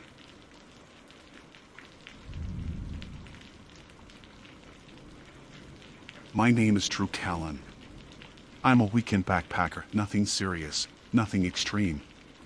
I spend my weekdays fixing HVAC units in Boise, and when Friday rolls around, I throw my pack in the truck and drive until the city lights fade in the rear view. I've camped alone plenty of times, never for thrill, just peace. That's what I was looking for when I set out for Pine Hollow. The area isn't marked on most maps. Locals know it by the creek that cuts through it and the tall, narrow pines that block out almost all the light. It's a kind of quiet you don't get near roads, just birds, the steady trickle of water, and the occasional wind moving through the trees. I'd been there twice before, both in summer. This trip was in early October, when the nights bite harder and the woods feel heavier somehow. I started my hike late that Saturday. I parked near an old logging road, slung my pack, and followed the trail along the creek. The air smelled like wet bark and smoke from some distant fire. I walked until the sun began dropping behind the ridge, then found a flat patch of ground beside the water, perfect for my small 2-person tent. The setup was routine. Ground tarp, tent body, poles, rain fly. I built a small fire with downed branches, boiled water for instant noodles, and ate while watching steam rise into the cooling air. The creek murmured beside me, low and steady. It felt safe, familiar. When the last bit of daylight drained away, I sipped myself into the tent. My watch read 9:47 p.m. The wind picked up a little, just enough to rattle the nylon walls. I remember thinking I'd made a good choice coming out there, that maybe solitude was better medicine than any weekend in town. I drifted off sometime after 11. At first, I didn't realize I'd woken up. It was that thin edge of sleep where sound doesn't quite register. Something soft brushed the side of my tent, a whisper of fabric against fabric. Then came another sound, the faint, deliberate rasp of the zipper. The tent door was half unzipped before my mind caught up. My first thought was the wind. It had been gusting through the trees for hours. But when I sat up and looked at the door, the zipper paused midway, then, slowly, moved down another inch. I froze, my pulse hammering. I told myself it could be a branch, a shift in air pressure, anything rational. I listened. The woods outside were still. Even the creek sounded muffled. Then the zipper stopped moving. A long pause followed, thick and unnatural. My breath fogged in the cold air. I waited for a shadow to fall across the mesh, a sound, a reason. Instead, the zipper began to close. I didn't breathe. The teeth meshed together with quiet precision, like invisible fingers were guiding it up. It reached the top and stopped with a faint click. I sat there for what felt like an hour, gripping my pocket knife in one hand and my headlamp in the other. My heart wouldn't slow down. Finally, I whispered, "Who's there?" No answer. Just the faint rush of wind through the pines again, as though the forest had been holding its breath too. I tried to convince myself it was tension from the fabric, maybe the tent had shifted, and the weight of the wind had reversed the zipper's path. I've read once about something like that happening, but no explanation settled right. I flicked on my headlamp, flooding the tent with pale light. The walls glowed orange, shadows of branches swaying across them. I listened for footsteps. Nothing. After several minutes, I unzipped the tent myself, just a few inches. Cold air slipped in, sharp with pine resin. My light cut through the gap, illuminating only the silvery line of the creek, the glint of wet stones, and dark trees beyond. Everything looked normal. That was worse somehow. I forced myself out. The night air clung to me, dense and damp. The woods were quiet except for the distant hiss of wind cresting the ridge. I walked a slow circle around my camp, beam tracing the trees, the ground, my fire pit. No tracks. No sign of anyone. I crouched by the creek, listening. That's when I noticed something off. The water sounded wrong. The pitch had changed, like the current was slower, thicker. I shone my light into it. The surface rippled, reflecting the beam, but I couldn't see the bottom anymore. It wasn't that deep earlier. I stayed there too long, staring. Then the wind gusted again, and I heard the tent flap snap behind me. When I turned, the door was open halfway. I didn't remember leaving it unzipped. I moved closer, scanning the entrance. My gear sat where I left it: pack, boots, stove. The sleeping bag was still half unrolled. But there was something small and dark on the edge of the floor, a wet print. Not a footprint. More like a smear. Long, thin, and glistening in the beam. I didn't touch it. Instead, I backed up slowly until I was standing by the fire pit. The embers had cooled, but a faint wisp of smoke still curled upward. My watch showed 2:21 a.m. I didn't remember falling asleep again after the zipper first moved, but somehow an hour had vanished. The forest around me felt wide awake. I decided I wasn't staying till morning. I threw what I could into my pack: stove, headlamp, water bottle, and left the rest. I didn't even bother folding the tent. I just zipped it once, tight, like sealing something inside.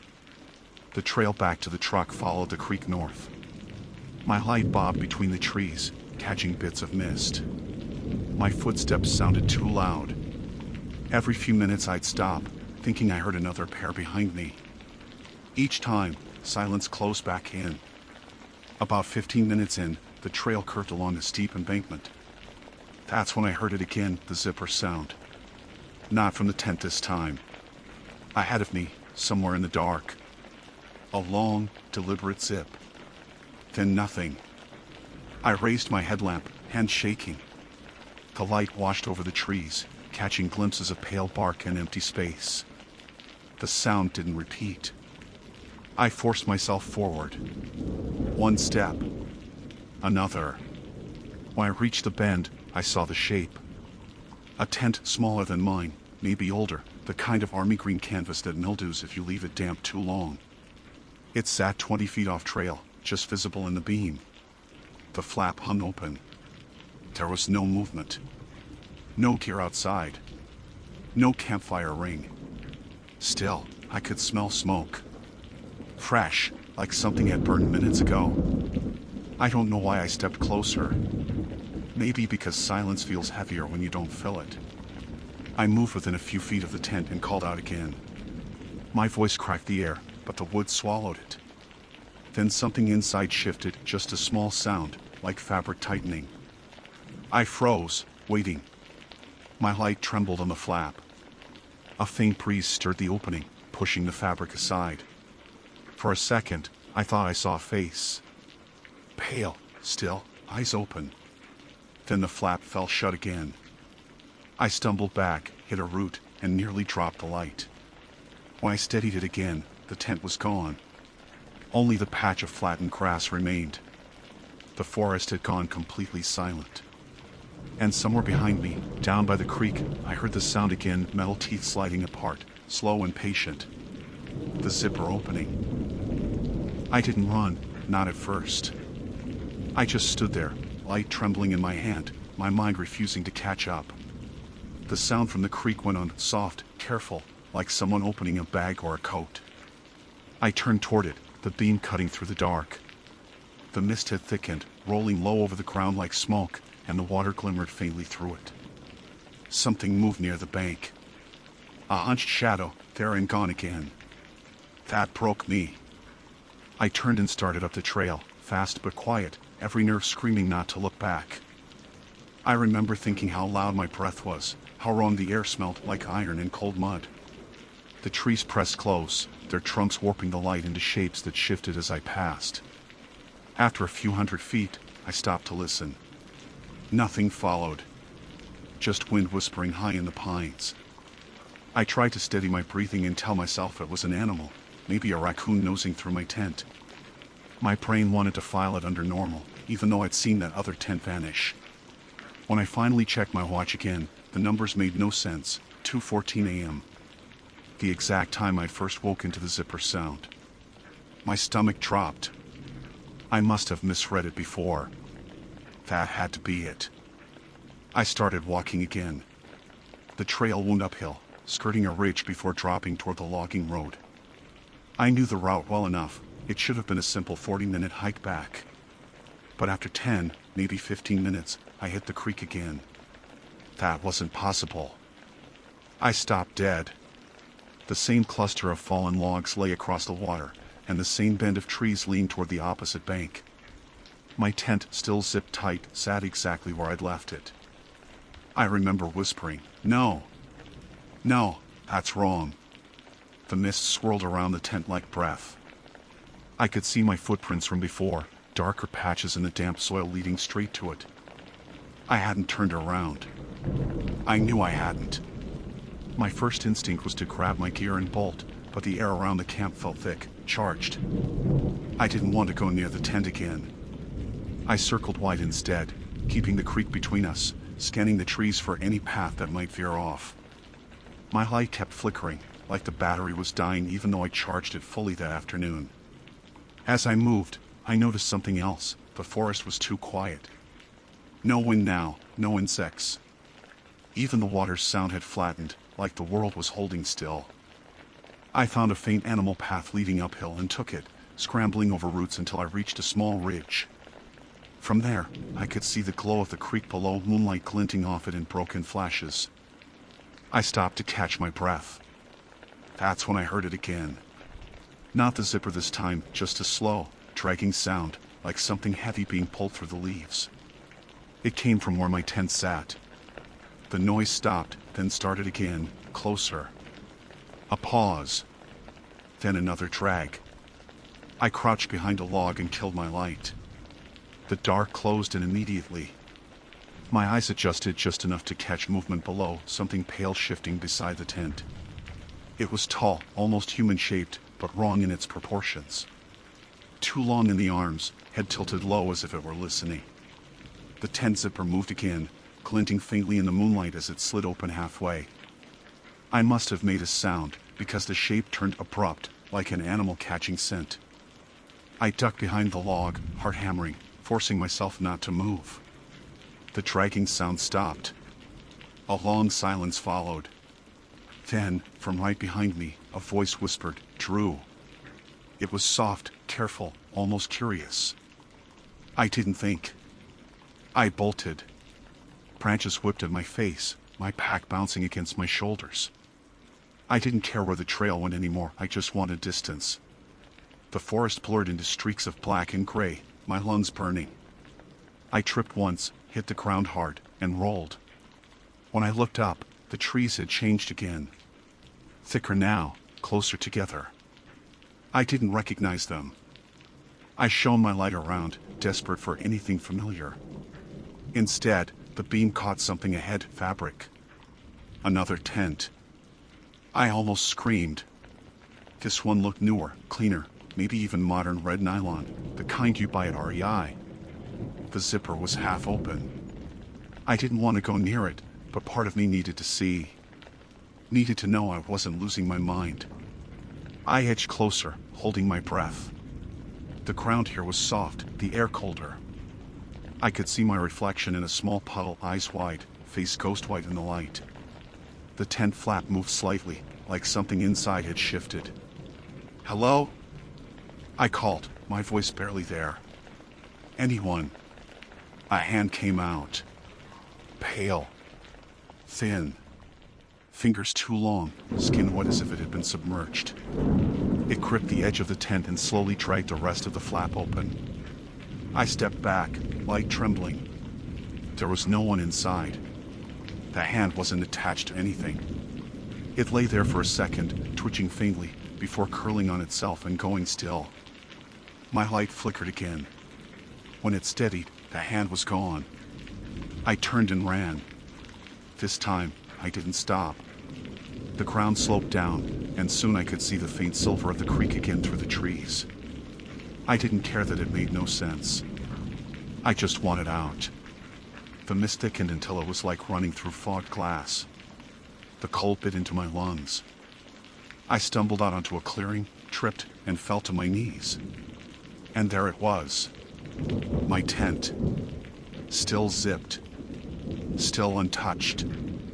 I couldn't breathe. It felt like I'd never left, like the forest had folded in on itself, bringing me back to the same spot no matter which way I ran. Something moved inside the tent. Just a shift of shadow, but enough to send my body rigid. The zipper slid down an inch. Then, slowly, it opened the rest of the way. What stepped out looked exactly like me. Same jacket, same pack, same face except for the eyes. They were wrong. Too black, too deep. It tilted its head, studying me the way you'd study a strange reflection. Then it smiled, the motion sharp and deliberate. Behind it, from somewhere deeper in the woods, I heard more zippers, several of them unzipping all at once. I didn't understand what I was seeing. The copy of me stood under the trees, half lit by my trembling headlamp, mist curling around its boots. Every detail matched the scuffed leather, the dirt on the cuffs of my jeans, even the faint tear on my left sleeve from where a branch had snagged earlier. Only the eyes betrayed it. No light reflected back. They swallowed it instead. I took a step backward. The other me took a step forward. "Don't," I said, though my voice came out thin, almost childlike. Its smile twitched whiter. Not cruel, curious. Like it wanted to see what I'd do next. I turned and ran again, no plan left in me. The forest blurred into a tangle of light and shadow, every tree looking the same. My lungs burned, my knees screamed, but I didn't stop. Every time I slowed, I swore I heard another pair of footsteps behind me, soft, deliberate, always one beat behind mine. After what felt like hours, the woods began to thin. My headlamp beam struck something metallic, old corrugated siding half buried in moss. A shack. The kind loggers used decades ago. I sprinted toward it and threw the warped door open. Inside smelled of rust and damp rot. A single bench ran along the far wall, and an old lantern hung crooked from a nail. I slammed the door shut, jammed the latch, and sank to the floor. My pulse thudded in my ears. Through the cracks in the boards, pale light seeped in. I killed my headlamp and crouched in the dark. For a long time, there was nothing, no sound but my breathing. Then came the faintest scrape against the wood outside. Something dragging its fingers, slow and patient, along the walls. It circled once. Then again. When it reached the door, the handle rattled. I pressed my back to the bench, knife drawn, too scared even to breathe. The rattling stopped. Silence settled like dust. I thought maybe, just maybe, it had gone. Then I heard it again, a zipper.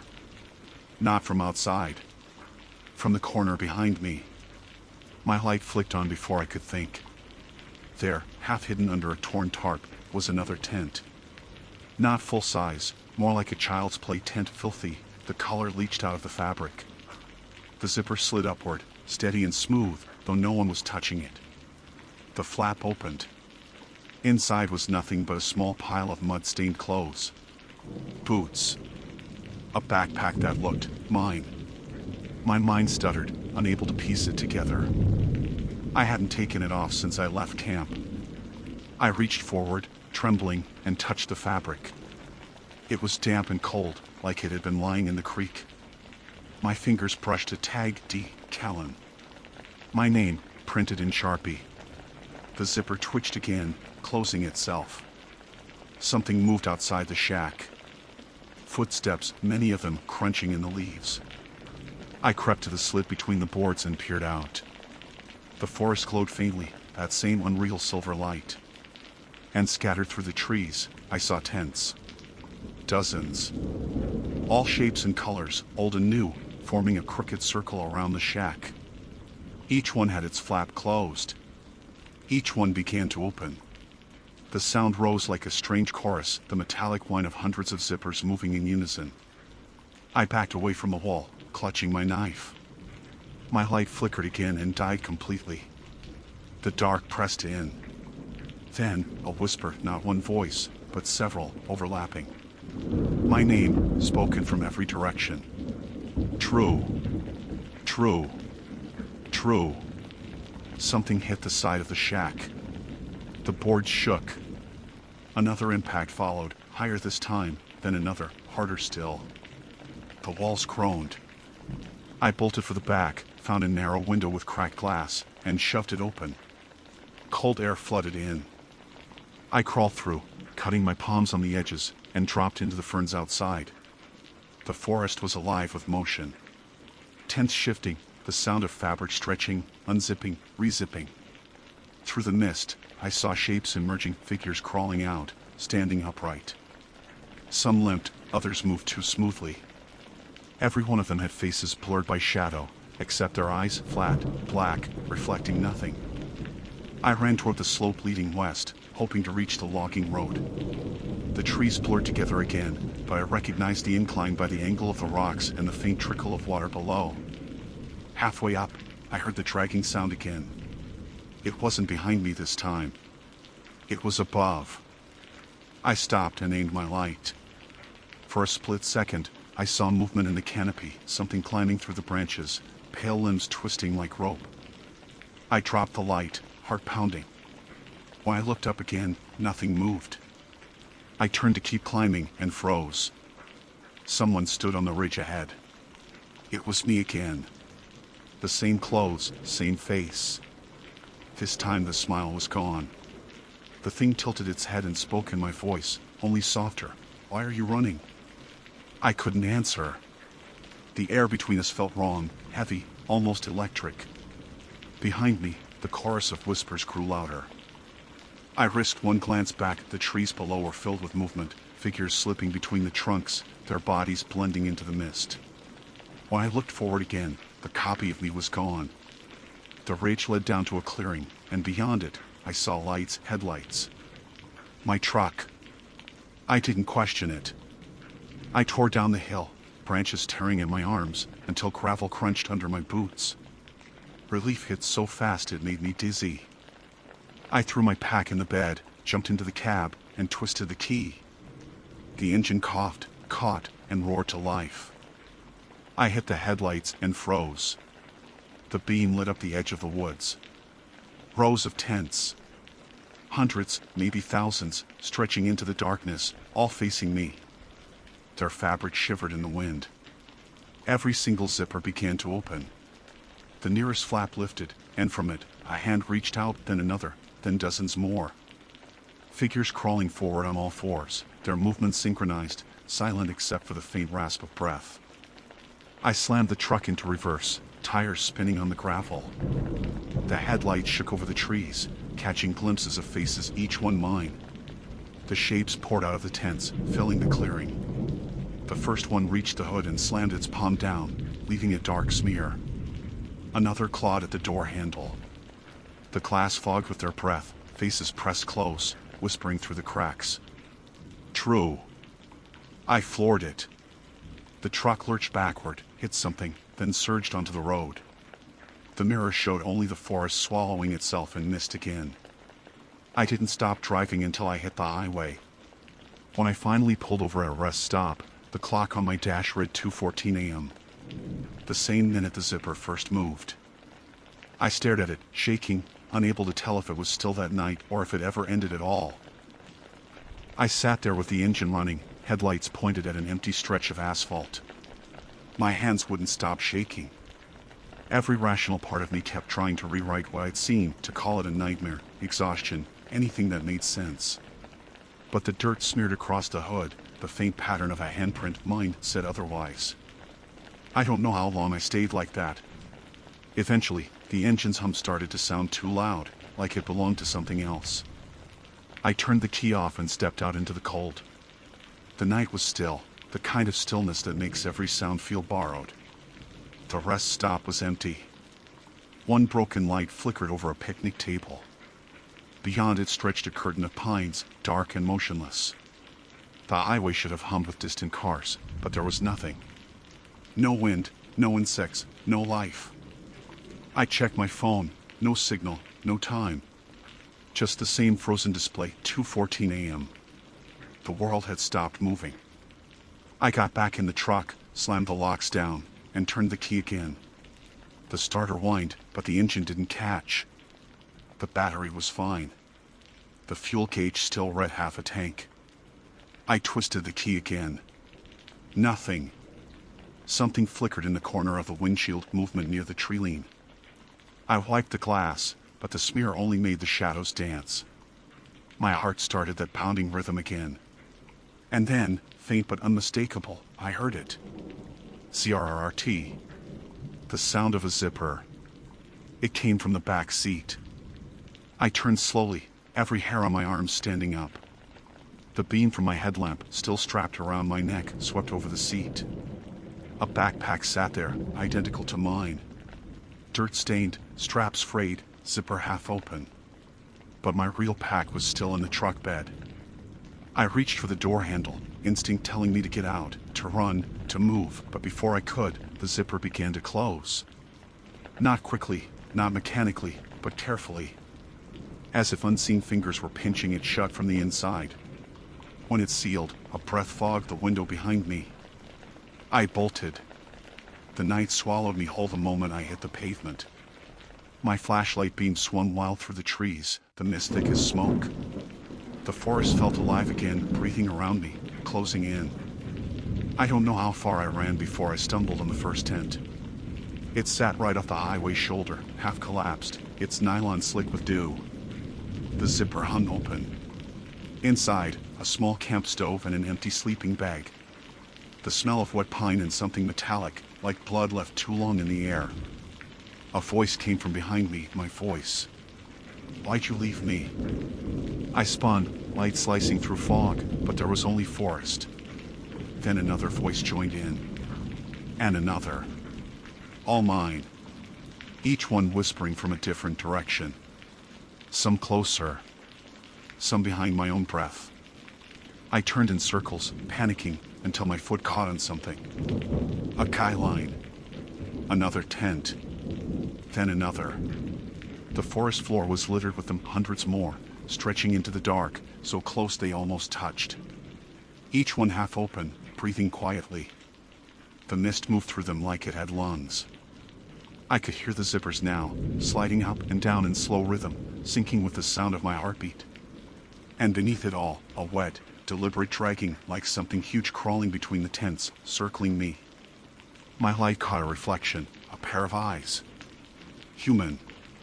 But then more appeared, dozens, each pair watching from the openings of tents. I whispered, "Please stop," without knowing who I was talking to. The eyes blinked out one by one, leaving only silence. I thought I'd been spared. Then the ground beneath me pulsed. The soil rippled, and from between the tents, arms began to emerge, gray and dripping, fingers clutching at the roots, hauling themselves upward. Bodies followed. They weren't copies this time. They were hollow. Faces sagged inward like masks left in the rain. And yet every one of them bore some trace of me, my jacket, my hair, my mouth forming shapes I didn't recognize. One of them spoke. "You left us zipped in." Its voice wasn't sound, it was breath against my ear, though it stood 10 feet away. I stumbled backward, tripping over a tent stake. My light flickered, sputtered, and went out completely. Darkness. For a moment, there was only the sound of them moving. Soft, damp shuffling, the brushing of fabric against skin. I groped for the headlamp switch, hit it once, twice, and the beam snapped back on. I wasn't in the forest anymore. I was standing beside the creek. My tent in front of me. Everything as it had been before: the fire pit, the logs, the pack resting by the flap. Even the faint scent of my noodles hung in the air. For a wild second, I thought I'd dreamt the whole thing. I almost laughed. Then I saw the watch on my wrist, 2:14 a.m. Exactly where I'd started. The tent flap stirred. My body moved on instinct. I grabbed the zipper and yanked it open. The beam flooded the inside. Empty. Sleeping bag unrolled, flashlight beside it, everything where it should be. Except for one thing. Someone had carved a line of words into the nylon floor, burned into it like with a hot knife. Leave it open this time.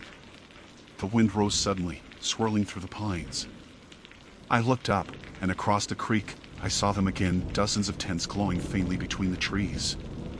Every flap was open, waiting. The water began to churn, black foam curling around the rocks. Something large shifted beneath the surface, dragging against the current. I stumbled backward, tripping over a root. The ground shuddered, and from the creek, shapes began to emerge, pale figures crawling out on all fours, faces dripping, eyes hollow. They weren't copies anymore. They were returns. Things coming back from wherever I'd shut them in. The first one reached my side of the creek, water streaming off its limbs. It rose slowly, unnaturally tall, neck bending wrong.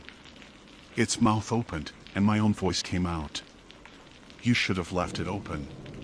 Behind it, the others followed, dozens more, crawling up the bank. The air pulsed with the sound of 1,000 zippers. I turned and ran toward the ridge, lungs burning, until the forest tilted and I felt gravity shift under me.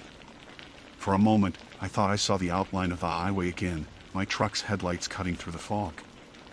I ran for it, screaming for help, until I realized the beam wasn't from my truck at all. It was coming from another tent. A massive one, fabric rippling, the light inside white and endless. Something reached out through the opening of my own hand, calm and steady, and pulled me in. The zipper closed behind me. And now, when the wind moves through Pine Hollow, you can hear it, the faint rasp of metal teeth sliding open, one by one, as the forest breathes. I don't know what time it is anymore. It's always 2:14 a.m.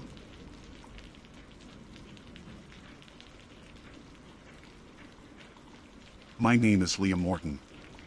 I am a 34-year-old environmental field technician based out of Knoxville, Tennessee. I spend most of my working days logging stream samples, testing water quality, and hiking to creeks most people don't even know exist. I'm used to the quiet, the long stretches of roadless woods, and the kind of silence that can make your own breathing feel intrusive. I've camped alone more nights than I can count, usually without a second thought. But I'll never forget the night the water laughed back at me. It was early October, the kind of evening when the air carries that faint chill of approaching winter. My work truck was loaded with a tent, gear, and my usual testing kit, sampling bottles, pH strips, and a small field spectrometer. I had a job to check several tributaries feeding into the Little Pigeon River, some of which had been registering odd data readings. The Park Service suspected runoff contamination, but the sites were so remote that overnighting in the field was easier than hauling in and out on the same day. I'd planned to camp beside a creek the locals called Walker's Branch. It was narrow and slow-moving, hemmed in by black oak and hemlock. I'd seen it marked faintly on an old survey map, a ghost of a name more than a feature. When I asked a gas station clerk in Townsend for directions, she paused long enough to make it strange. "That one," she said. "Don't go down there after dark. The water sounds wrong." I laughed it off. Small towns love their campfire warnings. By late afternoon, I'd reached the branch. The creek ran low but steady, no more than 4 or 5 feet across, gurgling over smooth stone. It was shallow enough that I could see leaf litter drifting along the bottom. The banks were soft clay with patches of moss and the faint smell of iron in the air. A good, clean sample site. I marked coordinates on my handheld GPS, pitched my small 2-person tent about 20 yards upslope, and started my tests. I remember the quiet, so heavy it felt padded. Not even insects were buzzing. Just the creek, its steady run of sound. I worked for a while, labeling bottles, taking temperature readings, setting up my portable test tray. When the sun began to slide low, I heated a pouch of lentil stew over my small camp stove and sat with my back to the tent, facing the creek. That's when I laughed. It wasn't for any reason, just one of those reflexive laughs that bubble up when you're alone too long. I think I'd misjudged my footing and splashed a little water on my boots. A short, quick laugh. But immediately after, something downstream answered. It was faint at first, a ripple of sound that rose above the normal burble of current. I froze, spoon halfway to my mouth. The water's tone had changed, the gurgle deepening, flattening into a series of sharp notes that formed the rough cadence of what I had just done. My laugh, but stretched, warped. I listened harder. Nothing else moved. The trees stood like silhouettes, and the last of the daylight bled through them in thin ribbons of gold. My rational mind kicked in, sound distortion, echo, or maybe an animal stepping through the water. But I'd camped near countless creeks, and this was different. It wasn't an echo bouncing off stone. It came from within the flow itself, as if the current carried voice. I told myself I was tired, packed up my testing materials, and zipped into my tent. The sound of the creek rolled through the fabric walls, steady again, normal. I checked my watch 8:42 p.m. and made a quick note in my logbook, odd resonance downstream, possible auditory pareidolia. Writing it down made it feel scientific, containable. I lay on my back, staring at the nylon ceiling, listening to night settle. Around 9:30, the forest began to come alive again, crickets, the distant screech of something small and nocturnal. The creek had settled into its regular rhythm. I let myself relax, eyes drooping. Then I laughed again. It happened in a half-dream state, something stupid crossing my mind, how I dropped my field spoon earlier and cursed like a child. The laugh came out low and quick. The creek answered immediately. This time I knew it wasn't coincidence. The sound rose in the same pitch, the same rhythm, a direct mimicry. But it wasn't an echo, it came from slightly upstream, closer than before. My pulse hammered in my throat. I unzipped the tent halfway, careful not to make noise, and peered out with my headlamp off. The night was ink black, the kind that swallows the beam of your flashlight if you point it too far. The creek reflected faint moonlight, silver streaks writhing across the surface. It looked ordinary. Completely ordinary. But the sound was there, low gurgling laughter woven into the running water, repeating fragments of my voice. It didn't even stop when I held my breath. I grabbed my light and swept it across the bank. Nothing. No animal, no movement. Just wet rocks and the shimmer of current. I shut the zipper and sat upright, breathing through my teeth. The rational part of me kept trying to rearrange the evidence, maybe overlapping waveforms from rocks under the water, or a strange vent effect. But none of that could explain how it mimicked timing. How it waited for me. The laughter continued for another minute, softening until it blended again with the natural creek noise. By 10, everything was still. I didn't sleep much after that. I kept my recorder on, just in case. Every time the creek surged louder, I froze, certain I'd hear the mocking tone again. Around midnight, a gust of wind moved through the trees, and for a moment, I thought I heard words instead of water. Just one syllable drawn out, human, but too warped to place. At 2:11 a.m., I finally decided to step outside. The forest was slick with dew, moonlight glancing off every surface. I walked barefoot down to the edge, holding the recorder at arm's length. The creek moved lazily, unbothered. Then I heard it, laughter again, quieter now, carried from around the bend. I moved closer, crouched at the water's edge. It wasn't just my laughter anymore. It was higher, lighter, layered, like someone else was laughing with me. I stayed there, listening. The sound rose and fell in strange intervals, always pausing when I held still. It waited for me to make a sound. When I whispered hello, the water whispered back, not words, but the rhythm of my own voice, mirrored and broken. The smell of iron was stronger now, metallic and wet. I lifted the recorder to check the battery and realized it had shut itself off. I turned toward my tent and froze. Across the creek, maybe 10 feet away, something moved between the trees. A pale shimmer, as though light passed through water instead of flesh. For a moment, I thought it was mist, but then it leaned forward, and I heard it laugh. Same tone. Same rhythm. My own voice, spilling from its mouth. I stumbled backward into the mud, scrambling toward my tent, but the thing didn't follow. The laughter only grew louder, rippling across the surface until the whole creek seemed to convulse with it, liquid mirth rising from the depths. When I reached the tent, I zipped it shut and pressed both hands against my ears, but the sound came through anyway, vibrating in the air, a perfect mimic of my own voice. Fingers pressed into the earth, reaching toward the water. It lasted until the first hint of dawn. Then, as sunlight touched the treetops, the laughter dissolved into silence.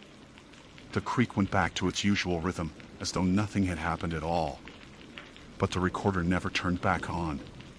And when I packed up that morning, I noticed something new carved into the soft clay by the bank for deep impressions, like. By dawn, the woods looked innocent again. The creek ran clear and ordinary, babbling over stones as though the night had never happened. Sunlight caught on droplets clinging to the tent's mesh, and the morning air smelled of pine and damp soil. I stepped out stiffly, blinking at how normal everything appeared. The laughter felt impossible now, something my brain had conjured in the dark, maybe the result of exhaustion and sound distortion. But then I saw the marks again, for distinct finger-shaped impressions on the bank, each deeper than the rest of the soil, as if something had pushed up from underneath.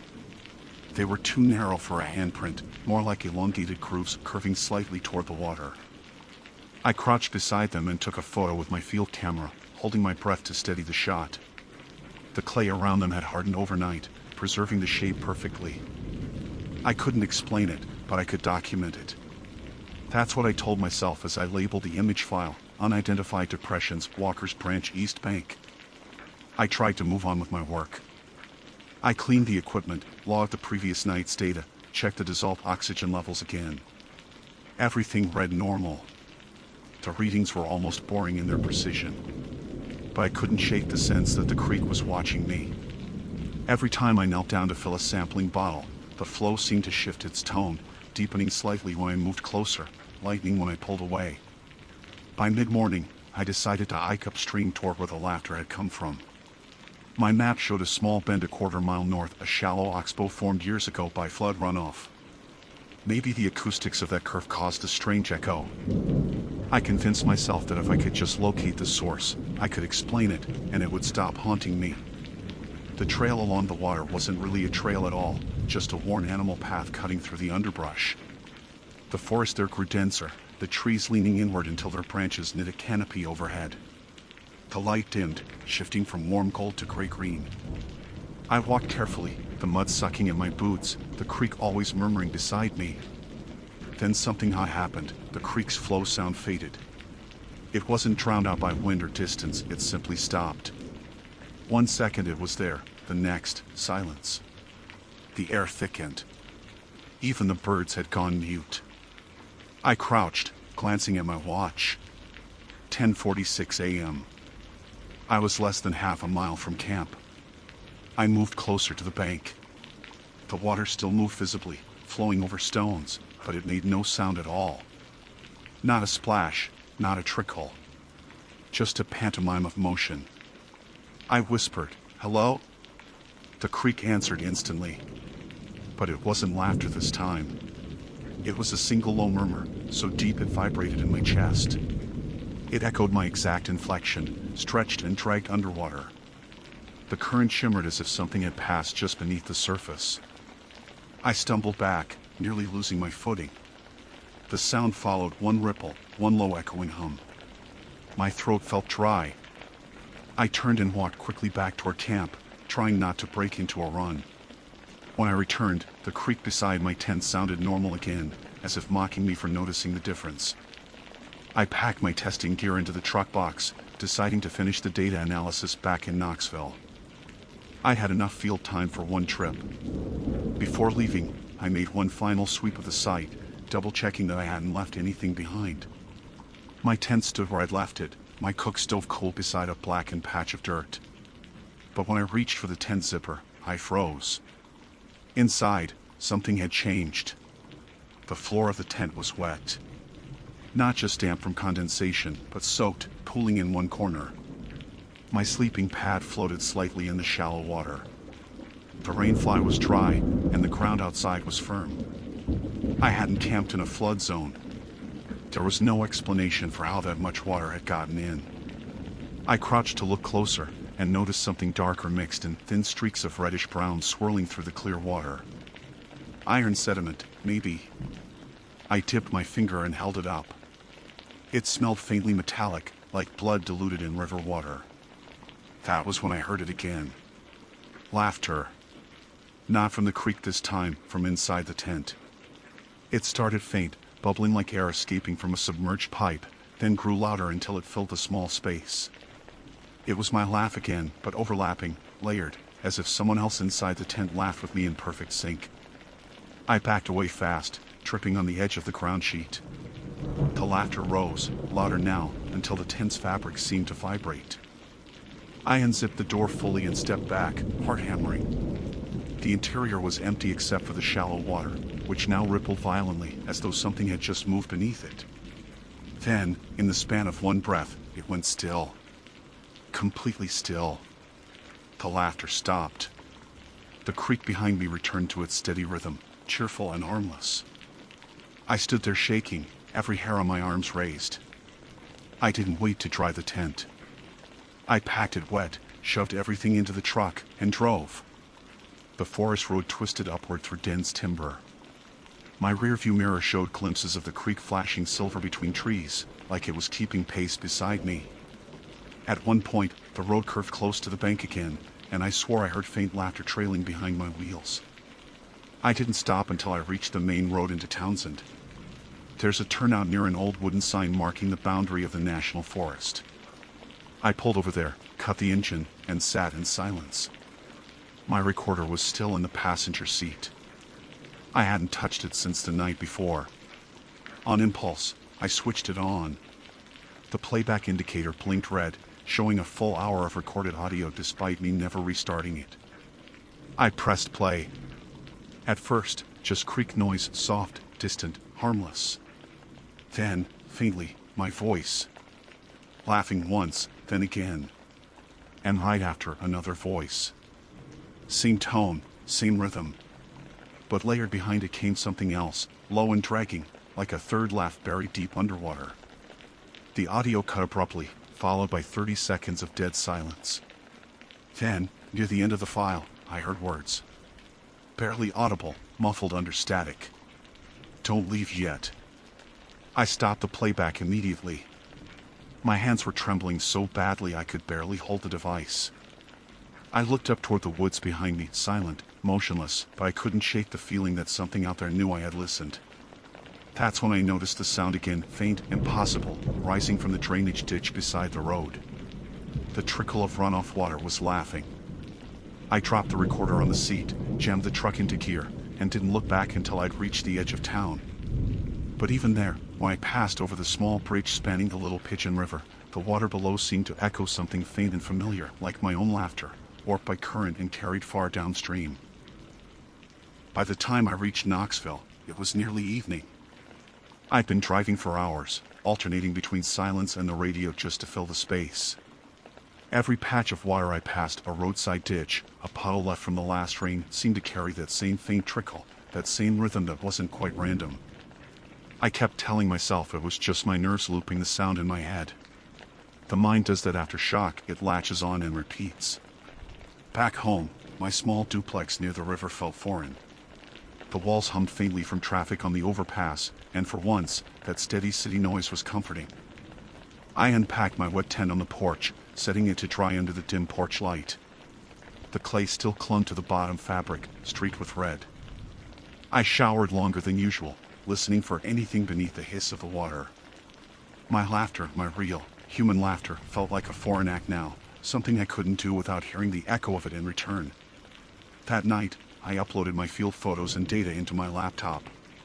The water readings from Walker's Branch were clean. Too clean. Every test came back neutral, pH 7.0, zero chemical traces, no signs of runoff or contaminants. The site was pristine. But when I opened the audio file from the recorder again, my stomach twisted. The sound that had frightened me so badly in the truck was still there, only now, listening through headphones, I could hear more detail. The creek's regular flow faded in and out, overlaid by the sharp texture of human breath. There was laughter, yes, but between the bursts, I caught fragments of something like words. The voice wasn't quite mine anymore.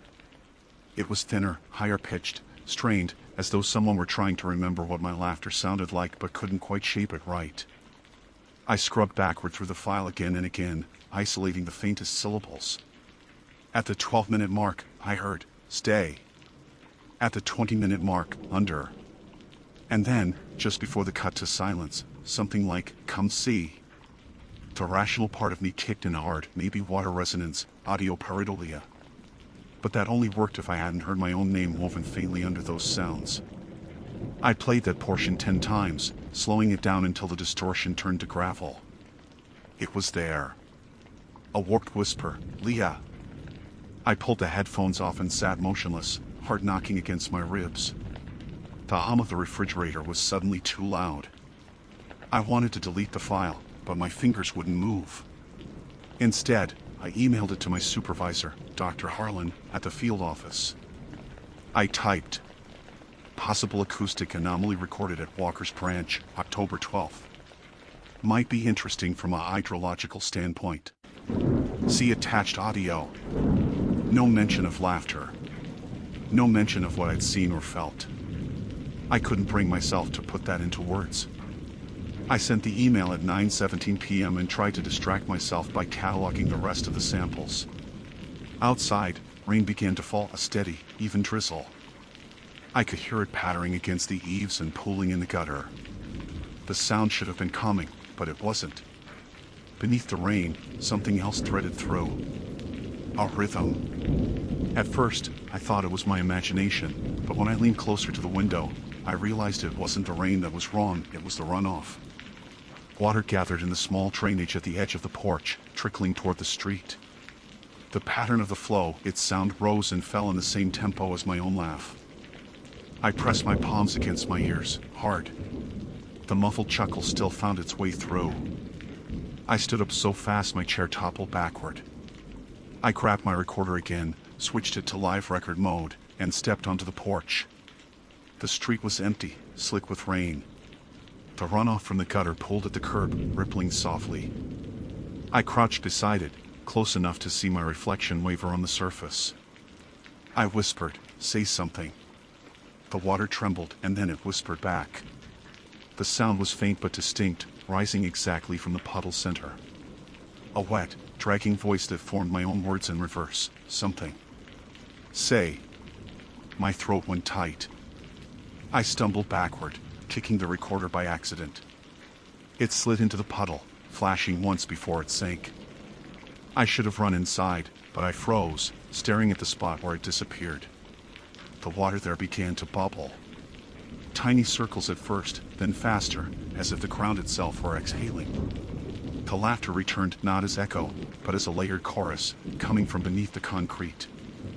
I could hear multiple versions of my laugh, overlapping, deepening. I backed up toward the door, one slow step at a time. My reflection on the water shifted, face rippling, grin widening in ways my own mouth didn't. Then, as quickly as it began, it stopped. The water went still. My reflection was mine again. I went inside and locked the door. The silence after felt heavier than noise.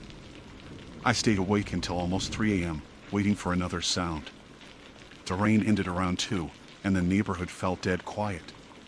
But even in that quiet, I could hear something faint from the kitchen, the drip of the sink, out of sync with time, almost playful. I turned the faucet handle tight. The dripping stopped. When I woke the next morning, there was an email from Dr. Harlan waiting for me. Sent at 2:24 a.m. "Leah, listen to your file. Very strange interference patterns. Sounds almost like modulation or underwater feedback. Where exactly did you record this? There was an audio attachment at the bottom. I clicked it open hesitantly. The file began with static. Then my laughter. Then Harlan's voice saying, "Testing, 1, 2, before dissolving into crackles. But behind that, layered faintly, something else whispered, he shouldn't have listened. I slammed the laptop shut. When I opened it again, the email was gone. Deleted from both inbox and sent folder. Even the draft I'd written was missing. That was 2 hours ago. Now I'm sitting at the dining table, staring at the drain in my sink. I keep hearing faint echoes of water movement even though the pipes are dry. I can't tell anymore which sounds are real and which are memory. I called Harlan's office this afternoon. The secretary said he hadn't come in. He hadn't called either. That was when I realized something that turned my stomach cold. If my recorder was still at the bottom of that puddle outside, and if the water there connected to the city's drainage network, then maybe it wasn't done laughing. And maybe now it had found a way in. I didn't leave the house that day. Every time I thought about stepping outside, I heard that faint, what sounded like something brushing against pipes beneath the floor. The rain had stopped by morning, but the smell of damp soil clung to the air inside. It wasn't the usual scent of wet earth either. It was stronger, metallic, like the iron-heavy clay from the creek. By noon, I noticed the first puddle. It was small, no wider than a hand, forming beside the refrigerator where the tile dipped slightly. I assumed the fridge line had sprung a leak. But when I knelt to wipe it up, the rag came away clean, no trace of moisture, no dripping tube behind the appliance. I set a towel over it and stood watching. The water seeped back through the fibers, as if rising from the floor. That's when the laughter began again. It wasn't loud this time, just a faint gurgle bubbling through the puddle itself. The sound carried that same warped echo from Walker's branch, rising and falling in the cadence of my own voice. I stepped back, pressing my hand against my mouth. Then the faucet turned itself on. The handle shifted without resistance, water spilling into the sink. It didn't splash right. Each drop struck the basin like something alive, too sharp, too distinct. When I shut it off, the sound didn't stop. The pipes below hummed softly, vibrating under my palm. My laptop sat open on the table. The screen had gone black from inactivity, but when I tapped it awake, a new file had appeared on the desktop, Walker_return.mp3. I hadn't created it. I clicked it open before I could talk myself out of it. At first, just white noise, then, faintly, my own voice again. I recognized the exact moment from the creek when it whispered hello. But layered beneath that was something new, a second voice answering, slower, deeper. Come back. Then silence. The file ended with a single splash. I unplugged the laptop, yanked the battery out, and shoved it into a drawer. My pulse was pounding so hard it hurt. I told myself this was a psychotic break, sleep deprivation, something rational. But the water in the kitchen was still running, though no handle moved, and the puddle by the fridge had spread halfway across the tile. It wasn't clear anymore. It had turned cloudy, faintly red, like silt stirred up from the bottom of a riverbed. That smell, iron, algae, and decay filled the room. I stumbled backward, grabbed my car keys, and bolted for the door. But before I reached it, a sound stopped me cold. Laughter. From the bathroom this time. It came from the tub. I crept closer, heart pounding, and pushed the door open. The shower curtain swayed slightly, the air heavy with moisture even though the room was bone dry. Then the drain began to gurgle. Not just air moving through pipework, a voice. I leaned closer, and my stomach dropped. It wasn't mimicking my laugh anymore. It was trying to speak. Leah. My name stretched, bubbling through the plumbing like a breath forced through liquid. Stay. The drain shuddered as something shifted below it. I saw a ripple move through the standing ring of condensation around the tub's base. Something was pushing upward against the surface from inside the pipe. I ran. I didn't stop running until I was in my truck, halfway down the street. The sky was darkening again, clouds rolling in heavy from the west. The air smelled like rain. I didn't know where I was going. I just needed to put distance between me and water. I avoided every low dip in the road, every gutter glistening with runoff. The highway toward Townsend was bone dry, for now. I kept driving. By the time I reached the foothills, dusk had settled. My mind kept circling the same thought: if water could carry sound, could it also carry memory? Could something inside that creek have remembered me? The thought made me press harder on the gas. The forest road appeared ahead, familiar and long all at once. I hadn't planned to go back there, but something in me needed to see the place in daylight again to prove it wasn't what I'd imagined. When I reached Walker's Branch, the creek looked swollen from the earlier rain. It moved faster now, churning in soft brown ribbons. My old campsite was still there, a flattened patch of grass. I stepped out, boots sinking in the mud. The creek laughed once. Soft. Distant. Like a greeting. I froze, every part of me screaming to turn around. But the surface of the water rippled with small, perfect circles, as if raindrops fell from a cloudless sky. I crouched at the bank. "What do you want from me?" I whispered. The answer came as a mirror of my own question. "Want, from me," the words twisted in rhythm, the pitch rising until it became almost melodic. Then something surfaced. A shape broke through the current, glinting pale beneath the moving water. I thought it was a rock until it blinked. A human eye. Just one. It stared up at me through the film of current, perfectly still. The iris was the same dull green as the water itself. Then, slowly, it sank back below the surface. The laughter returned, louder this time, echoing from all directions. The creek's bed began to pulse as if breathing. Mud rose and fell in slow motion. I stumbled backward, but the ground gave way under my boots. My heel hit water. Cold, living water. The current grabbed at me, pulling downward. I threw myself toward the truck, crawling through the muck. Behind me, the creek hissed with bubbling laughter, rising to a pitch that sounded like screaming through joy. I made it into the cab, slammed the door, and turned the ignition. The engine groaned once before catching. As I drove off, water sprayed from the tires, but it didn't sound right. It wasn't splashing. It was laughing. I didn't look back. Not until I reached the highway, where my rearview mirror showed the outline of the forest blurring into shadow. I drove until I saw streetlights again, until the sound faded into normal white noise. That was 2 nights ago. This morning, I got a call from a park dispatcher. They found my old tent still by the creek, completely dry, even after 2 days of rain. Inside, they discovered my field journal and my second recorder. When they played it back, they said it was just me laughing over and over for nearly an hour. But I haven't laughed once since that night.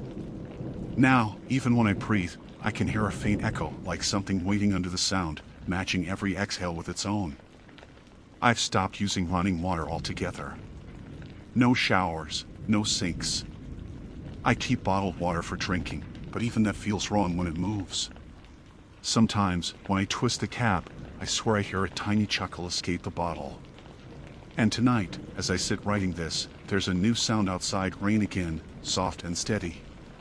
The gutter is filling. It's laughing.